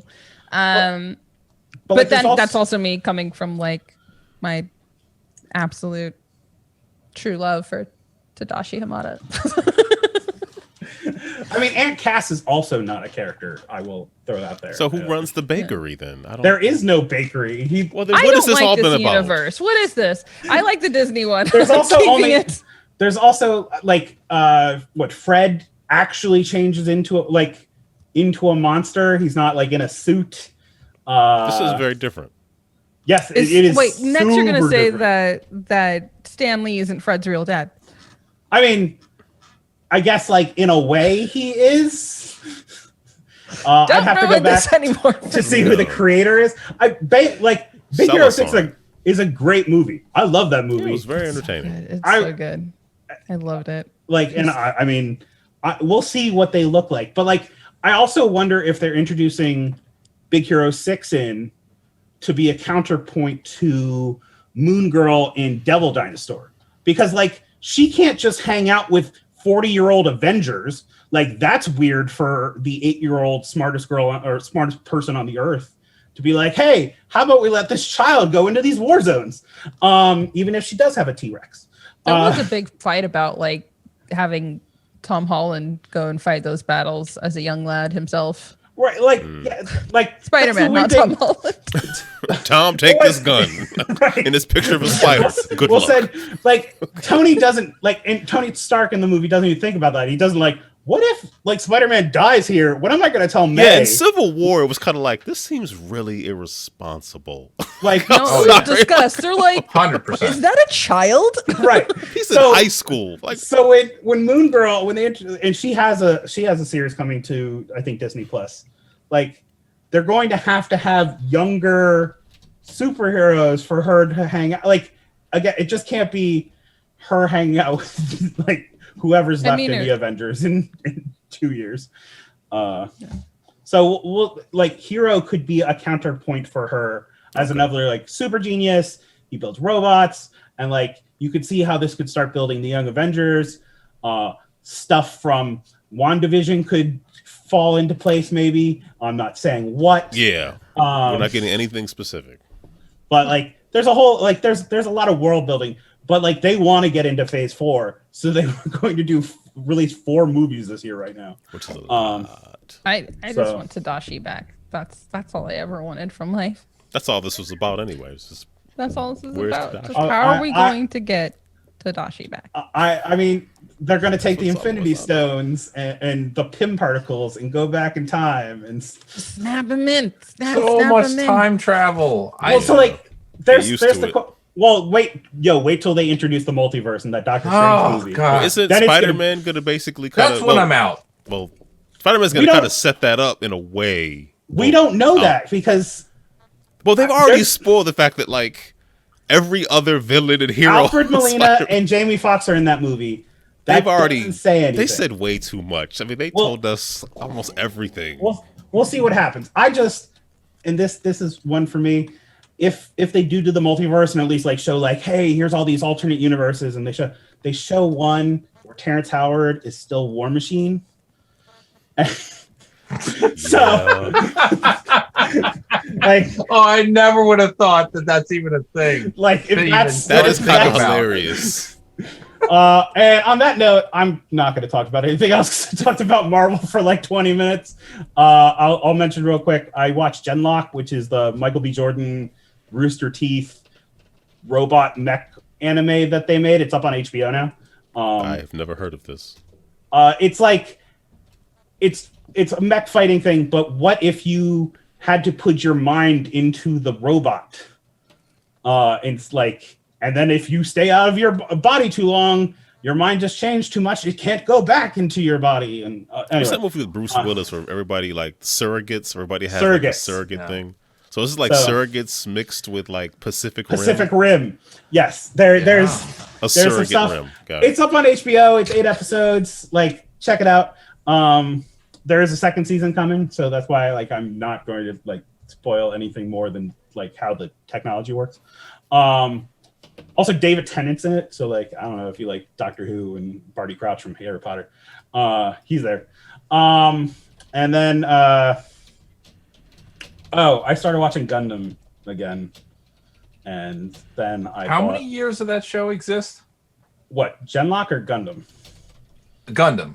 Well, that's real because there's multiple Gundams, right? Like that's real. There's like multiple universes of Gundams. So like the ones I've been watching is somehow we've developed the technology to animate toys that can shoot like beam lasers and whatnot, and the kids are building their own Gundam models and then playing in this very like it's called Gunpla. Anyway, there's a follow-up series. I mean, it's like if we've managed to do this, like essentially we've developed real nanotechnology, like not real, imaginary sci-fi nanotechnology that allows you to do all this stuff. If that, I assume we've also solved all the other world's problems. No. We focused all the energy of the Earth and everything we know on nanotechnology to come up with robots and like it's super weird. But anyway, it is on Funimation. I think I was watching it, and I don't know. I've been having fun with it. They should be remaking Robot Jocks right now. I have also seen a real Gundam, but like there's a big thing about mechs. Like if you think about mechs, there are two sides to the mech coin. There is the Gundam, like you can make them dance and do ballet, and then there's the mech warrior, where like if you walk too fast, your gun or your mech explodes because it got too hot. So like there's very well engineered then. And there's a spectrum that you have to go on there. That feels a lot like when Jumpman / Mario falls more than 4 inches, he dies. Monique, so if you had a mech, what would you name it? Like your own Gundam? I mean, you got that. I mean, I would probably. So I would just probably steal the like rip off Iron Man I made for City of Heroes and be like the Iron Golem or something like that. So, but like that's a character I've had around for. City of Heroes came out in 2003. So that long. Would I be judged if I said the Iron Giant? No, not at all. Like Gundams are like basically giant Voltrons, right? Like if you had your own personal Voltron, or they could be, yeah. Like I mean, it all, like, and that's the cool thing about like this show is because it's kids building Gundam models and then playing in this game. They have Gundams from all of the different like there's probably 30 different Gundam series, and like some of them, like a lot. Where do you begin? Some of them with that? Are like just balls with arms on them, and then others are like robotic animals because that makes sense for some reason. And then just robot animals make sense. Like, do they? Yeah. I mean, why not? Why would we make robot animals?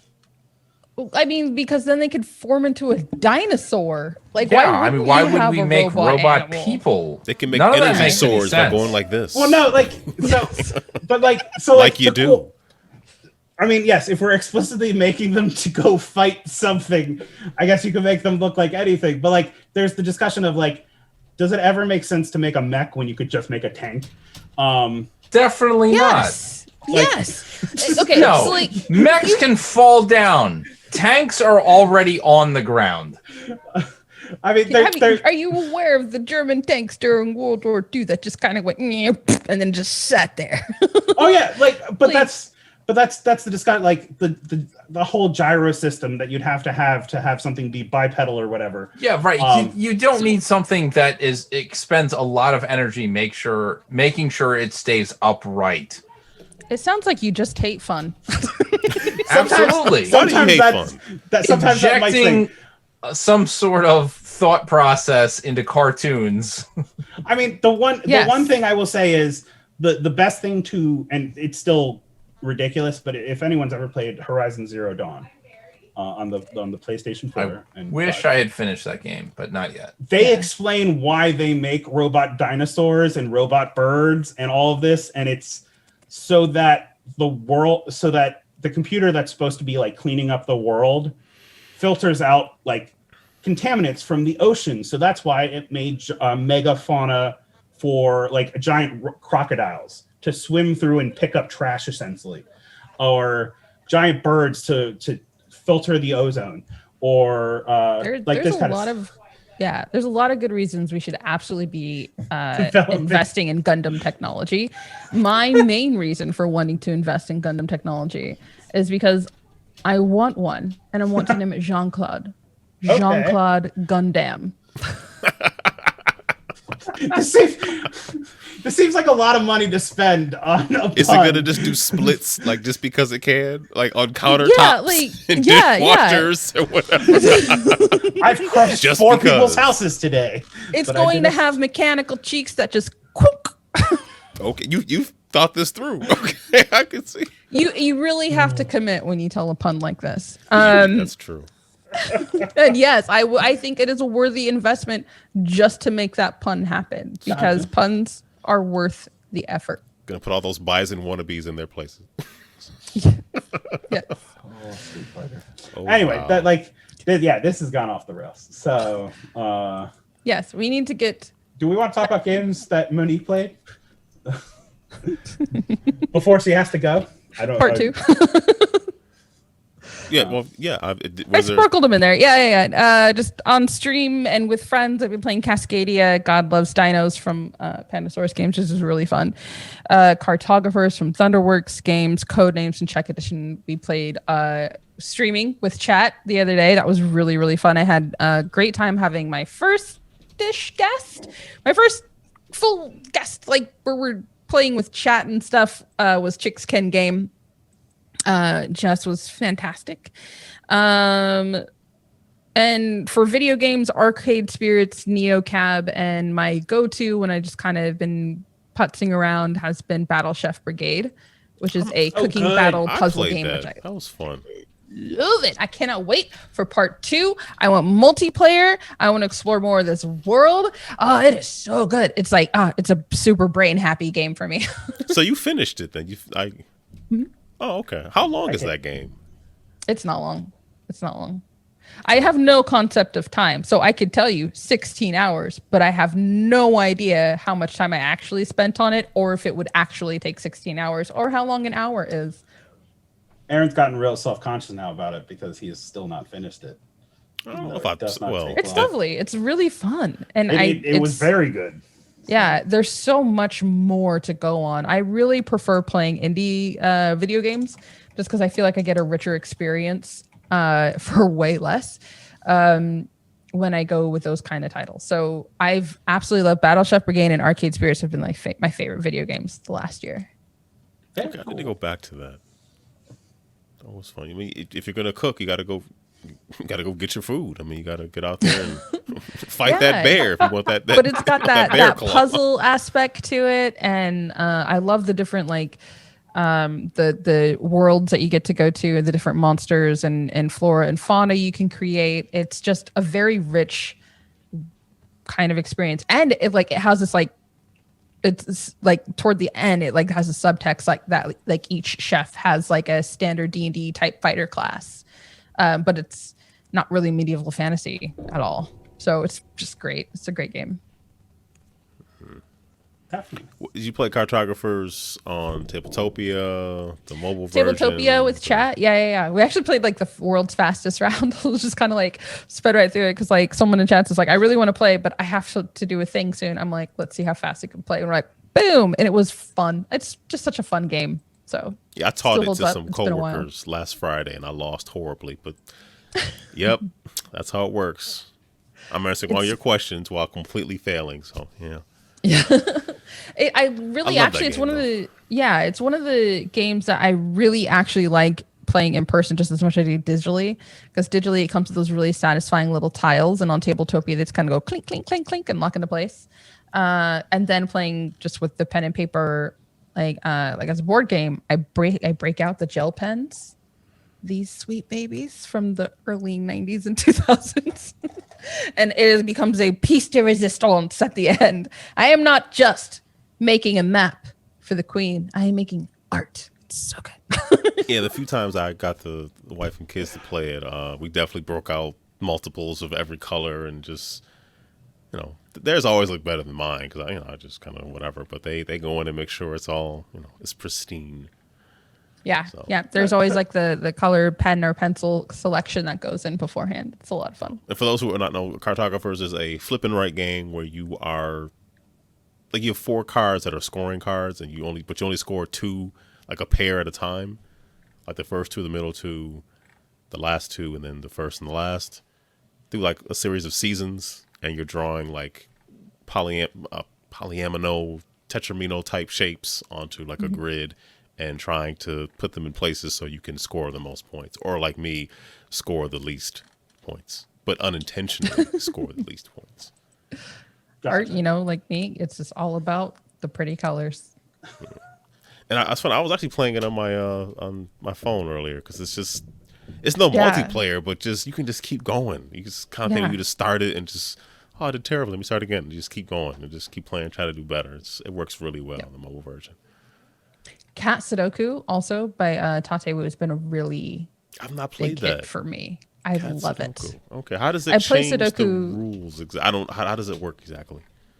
So Cat Sudoku kind of follows the same Sudoku rules, except like you cannot have numbers in the same row and column, but you also cannot have them diagonal to each other. They have different shapes, so you're not like in Sudoku you have like 9 grids made up of 9 cells, and each cell's grid has 1 through 9 in a specific order. So I really, really love Tate Wu's games. Like they did Macaron. They did that's a good one. I really like that one. Cat Sudoku. They're actually making a game on the spice levels of food. And I have an old story where, to me as a child, I found pepperoni to be spicy, much to the absolute joy of my compatriots who love to tease me about this. And then Tate that was just like, no way. And so now he made a spice game, and where like the level 0 spice is Monique's pepperoni. He had never heard of anyone that thought pepperoni was spicy. Yeah. I've heard that before. Actually, it can have a little kick depending on what how your palate is. So, No, for me, it was just like salami would have been terrifying, but yeah, they have Cleopatra, Cat Sudoku, Cat Rescue, a lot of cat games, and then games about food. You can't go wrong with cats. I mean, it's I just really like Tate Wu's designs and as a whole. So Cat Sudoku, I play Sudoku every night as part of my bedtime ritual. So Cat Sudoku is just like, I need to get this mobile. It's really great. It's just a number placement game, very puzzly but very thinky. And I got to play with Tate and Amanda a couple of weeks ago. It was lovely. Okay, I'll add that to my list. And okay, so there is a digital version of it? Yes, you can get it on Tabletop Simulator. I cannot think of the website right now of where you would get the Tabletop Simulator kind of add-on if you have Steam. But yeah, if you look up for like Tate Wu, Cat Sudoku, Tabletop Simulator, you'll be able to find it, I think. Oh, Tabletopia just said, I once met someone who thinks that barbecue flavored chips are too spicy. Hey, it's all relative, it's... That's a take. I love Tabletopia though, and overall, I'm excited for the upgrade to Chai on Tabletopia. I'm really excited about that. Okay, if you know how to play it, would you teach me? I've never played Chai. I've seen it. It looks fantastic. I would love to learn how to play it. I really like it. Absolutely. Awesome. Yes. Yeah. And everybody heard you say yes, so that means you have to do it. Also, Gudetama is on table. Or I think. Oh wait. I may have to ask Renegade, because Renegade will demo during their conventions and things like that in their shows. You did my demo for that game on Tabletopia. Did we play together? Yes. Wasn't it fun? Yes. I loved it. Oh, that's my so 11-year-old funny. loves that. And then, is it them or there's a Pusheen game out now? Yes, Ravensburger. Yes, Pusheen. Ravensburger. Okay. It's funny. Like I'm actually not much of a cat person. I like snakes, but wait, what? When it comes to like pets, I prefer snakes and fish. Okay. But Pusheen, I'm like, I see the appeal now. Like after seeing the board game and how all that looks, I'm like, cute. Just wreck me with it. I will play that. I am interested. Yeah, well, I saw he and his wife were playing it on stream yesterday or the day before, so it looked really fun. Like how you move the Pusheen character around and draft the cards. And then my 11-year-old, she got wind of it. Cause I come downstairs and Ruel's stream was still up. She came downstairs. I was like, "There's a Pusheen game." I was like, "Yes." I'm trying to keep it secret from my eldest. Why aren't you in bed? Like, what is going on? Yeah. Yes. So. Yeah. Well, I know you said that you had to depart around 10. We'd love to have you to stay on with us in chat, because it's been great having you on the show. But if you do have to depart, shout outs, plug. Keep up to date with myself and other Twitch streamers by checking out Tabletop Live Network. I believe they have a Facebook page. They're on Twitter. They have their own personal website where you could look at the Tabletop Live Network website, and you'll be able to see myself, Game Freak Geek Girl, and my Twitch channel, and a little bit of information about me, but not just me. There are some really wonderful people making really incredible content, and so it's just like it's just there. Like whatever kind of experience you kind of want to have through streaming and Twitch and board games, it's fantastic, because like sometimes you could get to take the person's turn for them. There's really fun, like the Brothers Murph is just like a full-on interactive show, and you were just part of that community and part of that hype and part of that enthusiasm in general for each other and board games, and just some of the kindest, most generous people I've ever met. Is just like, just because there's gift subs that happen, especially during the Tabletop Live Network events where people are constantly gifting each other different subscriptions. And what a subscription gets you is you get access to these different unique stickers that each streamer will have. It raises money for the streamer to help take care of costs like lights, equipment, getting board games, and just making more beautiful and wonderful content. So I've really fallen in love, not just with my peers that are also streamers, but with the community as well. And I just love it. So I really encourage everybody to just kind of jump in, see what it's about. And I think it's probably going to be a bit different than you expect. And I think a lot of people enjoy it. So Tabletop Live Network events are the best way to keep track of many of us. Okay, I'll definitely check it out. It's Saturday and Sunday, or just Saturday? It's going to be this Saturday and going into Sunday because it's a bit of a marathon. Again, like my channel will not be on there. You can find me at Twitch, GameFreakGeekgirl, but I will be a guest of Silver Medal Tavern with your friend Dakota and the host. Okay, I can't necessarily promise that I'll have the show ready by then, but I will do my best. Yeah. And it's going to be a recurring event every month. And you could always catch the other different streamers through their schedule, through the website, through their own personal Twitters and social media accounts. Again, I am on Twitter as GameFreakGeek. I am on Instagram as GameFreakGeekgirl. And then you can also just find me on Twitch. And I'm always just down to just talk board games and with my chat, play board games with my chat. And I'm pretty like community focused. So it's just kind of like my channel is open to like what my community, what kind of like engagement that we want to have together, because it's about me and them. So it's great that way. Okay. Well, it has been a pleasure having you on the show, and hopefully you will welcome us with your presence again. Thank you very much for having me and for hanging out with my silly bear head antics. It's been really lovely to meet all of you. Absolutely. Yeah. So thank you so much for having me on. I had a really good time. Good. And the chat is certainly very excited about you with good reason. So, right. Thank you. Have a great night. You do the same. Take care. Okay. And then there were 3. So we want to... Mike, do you want to talk about these Dreamcast controllers? Yeah. It's something really brief. I have still been poking around on my Dreamcast, which I have not turned on before the last few weeks in well over a decade. Wow. But it's sort of bringing back a lot of memories and improving upon what the original thing is with the mode. And I've secured the fan mod thing, which is on its, hopefully by tomorrow be on its way. But the biggest thing is the fan on the Dreamcast is so loud. It really is. It's incredible. So this very popular mod is to have a silent fan take care of all of the cooling needs of the Dreamcast.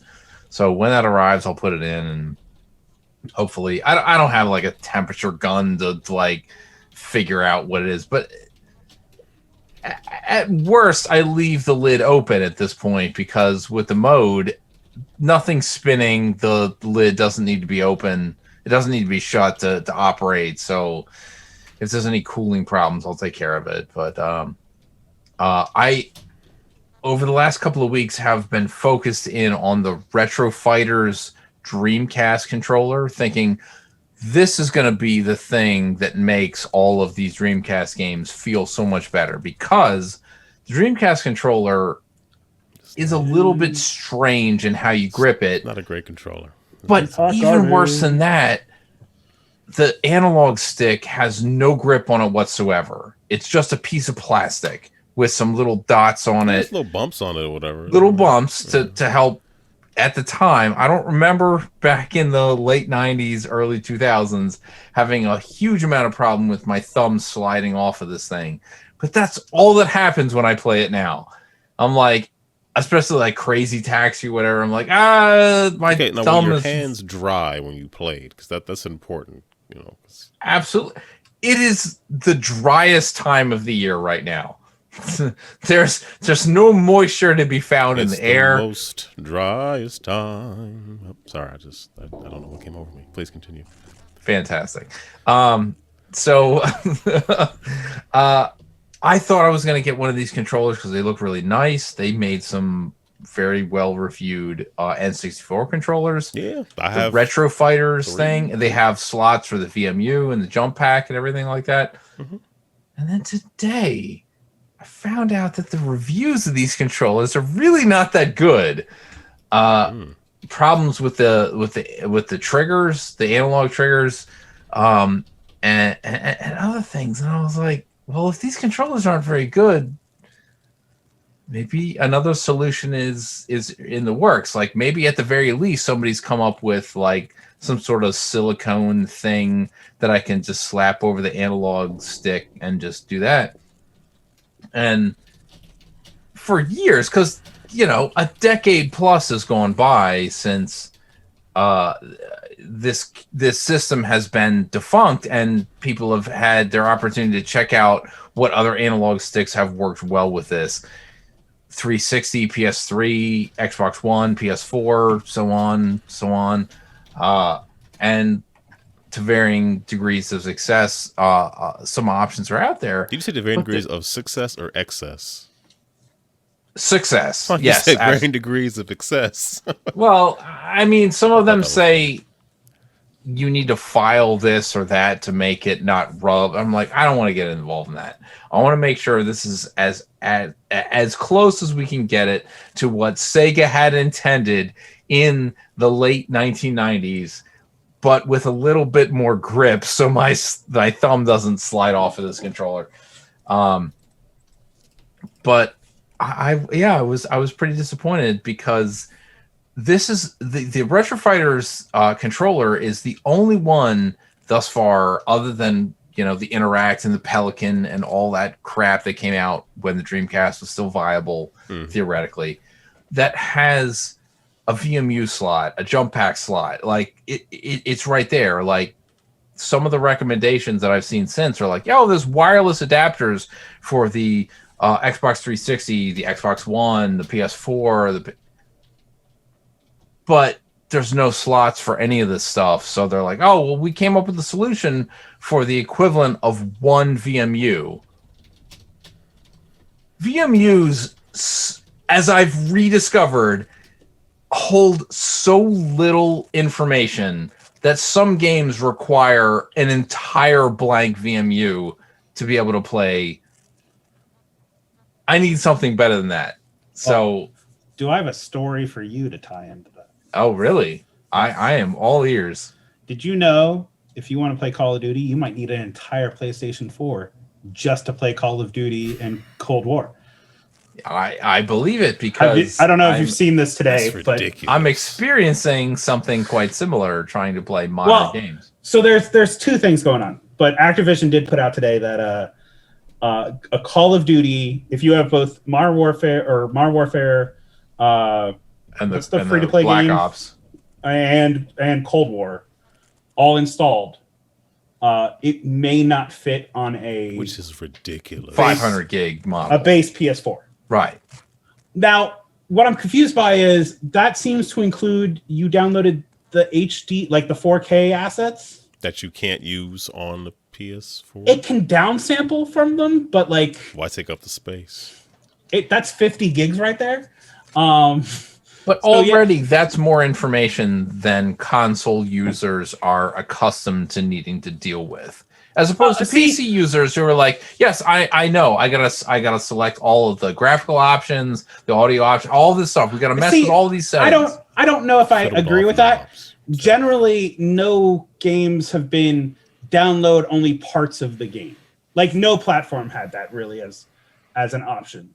Like, you only that's only become a thing in, let's say, very recent times. Yes, sure. Sure. Like most PC games weren't like, do you want the high res textures? Unless they came out with the high res textures after the game came out, which was actually somewhat common. To be fair, be like, I want to download the high res. I own a lot of PC games, and I've done that maybe a handful of times. because a lot of those games didn't offer that upgrade option. That's what I'm saying. Like, I don't think even in PC it was not normal for that piece. So like it's weird that Call of Duty is hit this route, but I also feel like, and again, they only said this for the PlayStation. And part of the reason is because of how PlayStation updates games. So you're talking about, you're facing this with like your PS5.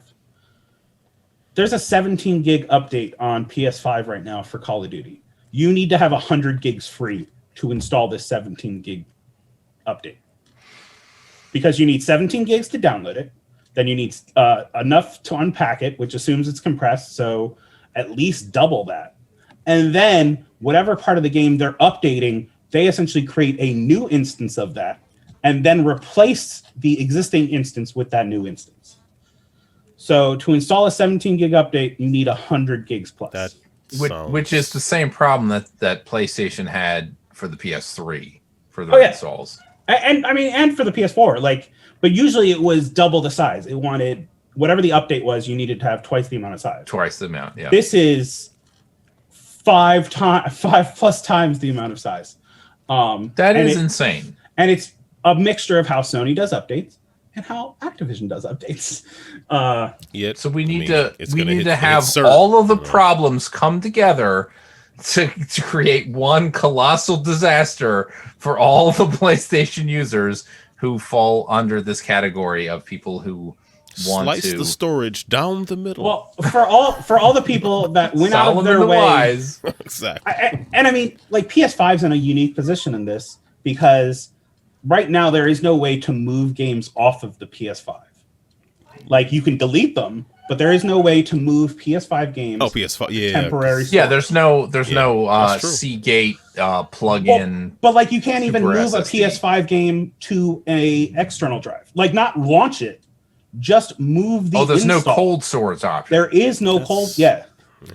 Wow. So, like, these are the problems you're facing. That's a data problem, basically. Yes. I mean, it's a permissions problem. Comcast has decided this is the best time ever to institute global caps, or at least countrywide data caps. Yeah.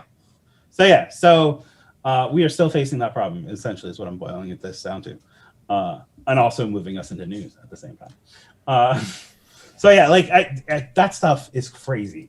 Like, We'll see what happens. Like, Sony has to push an update, obviously, but push all the updates at the same time. Like, your hard drive. Your hard drive. Into one hard drive that cannot collect all of these updates. Take that. Staying on Sony real quick. Did you guys watch the State of Play? PowerPoint. I started watching it after your text, and I realized what you were talking about, and I was like, oh. And it started with the Soulstorm or whatever they're calling it. Oh, you started. Yeah, you started. Is this the OddWorld game? Abe's Odyssey, yeah, the OddWorld sequel remake. I've never been into. Why don't they just remake Stranger's Wrath? I don't want anything else. I don't. Well, they remastered Stranger's Wrath already. Like, I appreciate those games more than I actually want to play them. Like, I like. I mean, those games sold really well on PlayStation. In the end, I totally agree with you, because I always saw, oh, these are great. It's like Flashback, and then I go, I kind of don't want to replay Flashback or Abe's anything. Right, but now Abe Munch's Odyssey. Now Abe can scrounge in craft, and use the abilities. I mean, it looks fun. It's just I'm not the audience, and that's fine. Somebody will enjoy it and love it, and I look forward to getting it on an indie bundle. So, and then the other thing, you saw that they are turning down Japan studios. Yeah, that was kind of a surprise to me that they're. Is it? Wait, again? They're doing what now? Sony is turning down their Japan studio. So these are the people down, like winding down, essentially. Yeah. They are going to no longer be them. Yes, pretty much. What? They are no longer going to be in business. And I mean, I missed that completely. Who is taking their place? Well, I think this just reflects the change in Sony, where they have centralized their leadership in Europe. And I mean, that's what's going. That's where Jim Ryan. That's where Like they got rid of. I don't understand all that. I really don't understand a lot of the decisions they've made. I don't. I mean, they also put the guy that was from Guerrilla Games in charge, which again is a European developer. So like this is where they're centralizing, and I feel like it's partially an out of sight, out of mind discussion. Is it? Does it really come down to the fact that like none of their weird games have sold anything in like the last 10 years? Well, like Tokyo, the console market in Japan is not what it was. So is that right? I don't. That's probably part of it, but like. I think you could argue that they sell more consoles in North America than they do in Europe. Period, point blank. Then why centralize in Europe? And there's a whole lot of other things, like economic reasons that it's weird to centralize in Europe. Yeah, I don't really understand. Like, depending on like work councils and all this stuff, how expensive it could be. So Sony just loves the idea of pushing up to jump. I mean, that's the new Sony. But yeah, so I mean, these are the guys that made, like, oh God, what's the rhythm game? You put a CD in and you were jumping, like you'd hit. Oh, they just re-released this on PS4. I'm thinking of Vib Ribbon for some reason. Vib Ribbon, that is it. Okay. Oh my goodness! Wow. These are this studio that made Vib Ribbon. I want to say they made Tokyo Jungle. Like there's a bunch of stuff, and it's a shame. What was the last hit they had? I don't know. I'll bring up their Wikipedia. Because the picture they had up was from Bloodborne. I'm thinking like Bloodborne. Like people love Bloodborne. We're talking about Studio Japan, right? Yeah, Knack, Gravity Rush, Patapon, Ape Escape was the one that people kept talking about today. Yeah. Ape Escape is 20-something years old. There's the thing. Here's products they've developed. The Last Guardian, Knack, Gravity Rush, Patapon, Loco Roco, Siren, Shadow of the Colossus, Eco, Legend of the Dragoon, and Ape Escape. Yeah, that I now understand why. And like those are the highlights. Like, I'm not saying those games are terrible, but I feel like they're on the most of lowest which end took of sales. Longer than expected. Legend of Dragoon, when it came out, was kind of like it's a Final Fantasy VII wannabe, but it's a fun game. I really enjoy that game. I mean, they also really did Astro's took off Playroom in the aftermarket sector. Whoa! Astro was awesome. So what's? I mean, who's taking over Astro? It didn't make them any money, but it was fun. PowerPoint. So PowerPoint. we will see. There are teams still staying in place, and if I just looked at Astro, the Asobi team is who made it in Japan studio, and my understanding is they will still be in place. Okay. So I guess more Astrobot stuff will be coming, but the majority of the studio is being essentially turned down and let go. Astrobot plushies for everyone. So I want one. My hand is enthusiastically raised for an Astrobot plushie. So yeah, so that's the Sony. I guess the other Sony thing, a Twisted Metal show is in development. I don't like. What is that? It's for a mature audience, I'm assuming, because who cares? Just I mean, I get it. Like Twisted Metal in the '90s was kind of fun. Those cutscenes or whatever you want to call them, that was like the best part. Seeing what horrible things happened to those people when they won the competition. I will say, Twisted Metal 2's endings were pretty cool for the time. Right. Twisted Metal 1 endings were a whole lot of, here's a photograph of this weird guy that we hired to put on makeup and sit on a throne, and then we just had a bunch of text that said what happened to him based on he went back to his home planet. Ending. Right, exactly. Right, but like, I mean, this movie, if I understand correctly, is like Cannonball Run, but I think they're going to introduce like the combatants over the episodes, like the other. So like, this show is about a mother-mouth outsider who's offered a chance at a better life, but only if he successfully delivers a mysterious package across the post-apocalyptic wasteland.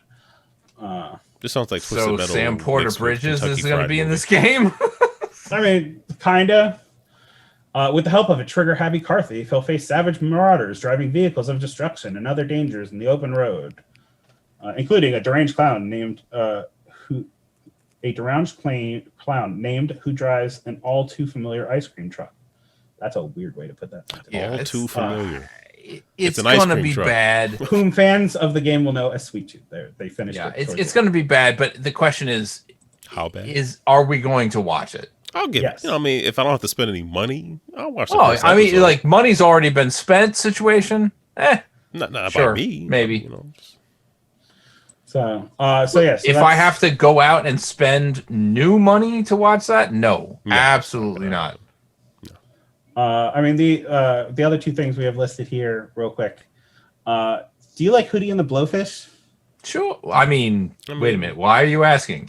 I don't own any. I mean, I definitely own at least their first album. Yeah. Crack for your What if great CD? What if Post Malone or covered "Only Want to Be with You" as part of the Pokemon 25th anniversary? I mean, what does he have to do with Hootie the Blowfish, heard. Darius Rucker, or Pokemon? That's my question. None. Nothing at all. Though he will be doing a virtual concert on Saturday to celebrate the Pokemon 25th anniversary. I mean, if you have outlined the worst thing that could happen about it, I'm like, I have no problem with any of this. If this is sugarcoating the fact that somebody wants to like do something horrible to animals or, you know, espouse racist views or something, then no, like this is terrible. I'm pretty sure that's not what this is about. I don't know. I could be wrong. I'm just saying, like, if you've outlined the pluses and the minuses, the whole thing, this sounds great. So you're a fan of Post Malone's, is that? But I was saying that with the total ignorance of having any idea what is behind any of this. Money. I just want to make this clear. The fact that we're talking about anything that's really horrifying about the background of any of this, didn't know it.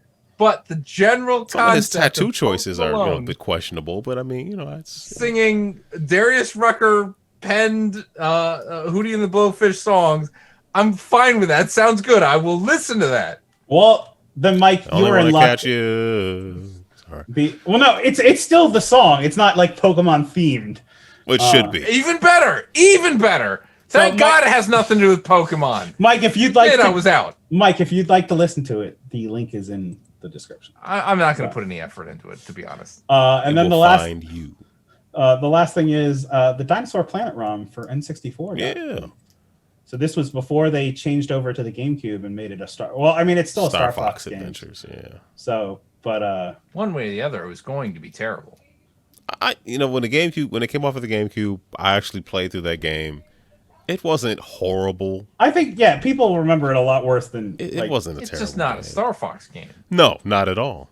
But there hasn't been a Star Fox game since. What was the Star Fox game that Namco made for the GameCube? Star Fox Assault. Was that any good?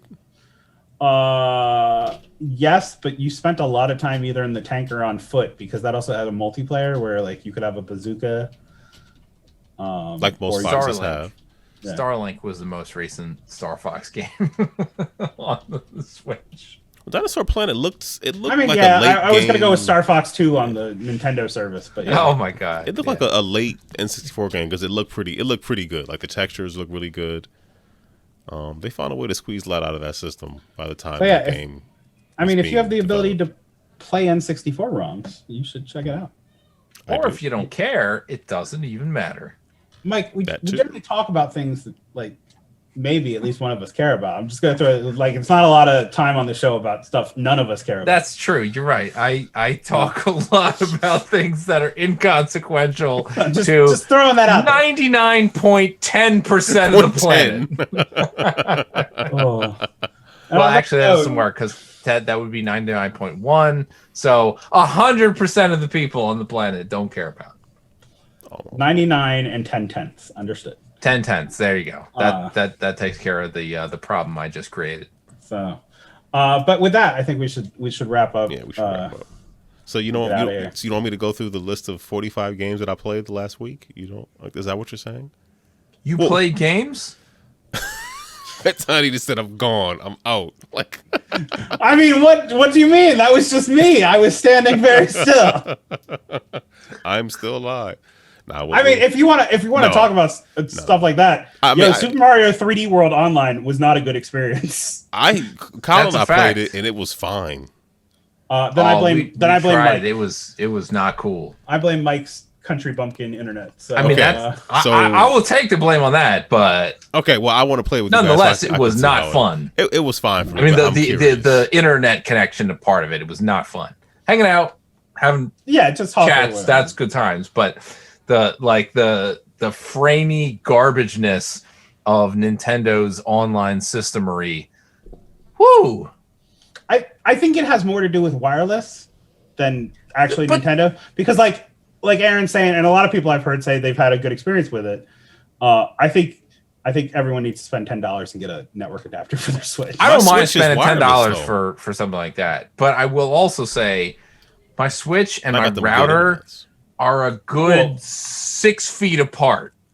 Yeah, mine's the same room. Yeah, mine's in the same room with too. Nothing like they can look at each other. That's fine. I do have the USB Ethernet thing I had for the Wii U. I should just plug that in. That should work. Yeah. And I have a 10-port, like an 18-port switch over here, so there's really no excuse. Mike, you're right. It should work, but it didn't. And I mean, look, for $10 or whatever, I will. I mean, I've got no qualms about trying to make it better. I love the idea of how can I make this game that I like. I love 3D Mario World. One of my favorite Marios. Not the favorite, but it's up in the there. Top, 5 to 10, something like that. It's a great game, and I will happily play that again. And anything that's not exorbitantly expensive to make that a better experience, I'm all for. Gotcha. All right. Well, one thing I was going to mention was Millennial Manatees, which is a game that comes in a pink fanny pack. What? It's a game that's... Oh, it's a physical game. Yeah, it's... I don't know if you all play a game called Machikoro. It's basically like a Machikoro game where... Machikoro, you're rolling dice and trying to buy cards that correspond with the dice that are rolled, and it allows you to get more, cards. So basically, when people... And it's a type of game where when it's anyone's turn, you have to be paying attention because you can either get stuff... You're trying to get something on every turn, whether it's yours or not. Gotcha. So, but it's funny that the actual one player, the starting player piece is actual piece of it's toast. It's avocado toast, so it's definitely on theme for the stereotypical thing people associate with millennials, avocado toast. But it's pretty fun. It's goofy. So. Okay. But anyway, we should probably get out of here. Yes. Yeah. Mike, shout outs, plugs, all that good stuff. I, of course, as always, do encourage anyone who is eligible to donate blood and anyone who has pets to have them spayed or neutered. Professionally, of course. Yes, professionally. Yeah, that, absolutely. Thank you once again to Monique, who graced us with her presence. Thank you to the folks who are in chat, people who subscribed, people who follow. We appreciate you being here and your comments. You make the show better. So thank you for being here. To you two, who I've yet to pay, but you still hang out with me every week, and I appreciate that. Thank you very much. Shout out to Book of Nerds, who sang nice things in chat. Thank you, Book of Nerds. And if you want to leave us feedback, you can always hit us up on, just go to GameEnthus.com. All our Twitter stuff is up there. I finally put our Twitch stuff up there. I don't know why it wasn't there before. I don't know what I was thinking. But yeah, because we're on Twitch like right now. Anyway, if you want to leave us a voicemail, you can do so at 202-573-7686. Leave us a voice email at podcast@GameEnthus.com. And I'm going to stop talking. Tiny. Hey, it is the end of February, and you know who could use your help? Kids at your local Children's Miracle Network hospital. So you can do that by going to extra-life.org, signing up to play games and raise money for your local CMN hospital. There are 170 across Canada and the U.S. So go there, sign up, get your friends and family to donate, and 100% of what you raise goes to the hospital you choose. If you can't do that, you should go to GameEnthus.com/extra-life and donate to your favorite Game Enthus personality. 100% of your donation will go to their children's hospital. And with that, I think it's time to get out of here. Yeah. So we're going to go. If you're listening to this, have a good day. Have a good week. Have a good weekend. Wear a mask. Yes. And that's it. Cool. We're stopping this thing. It's coming to an abrupt end, just like right mid-sentence.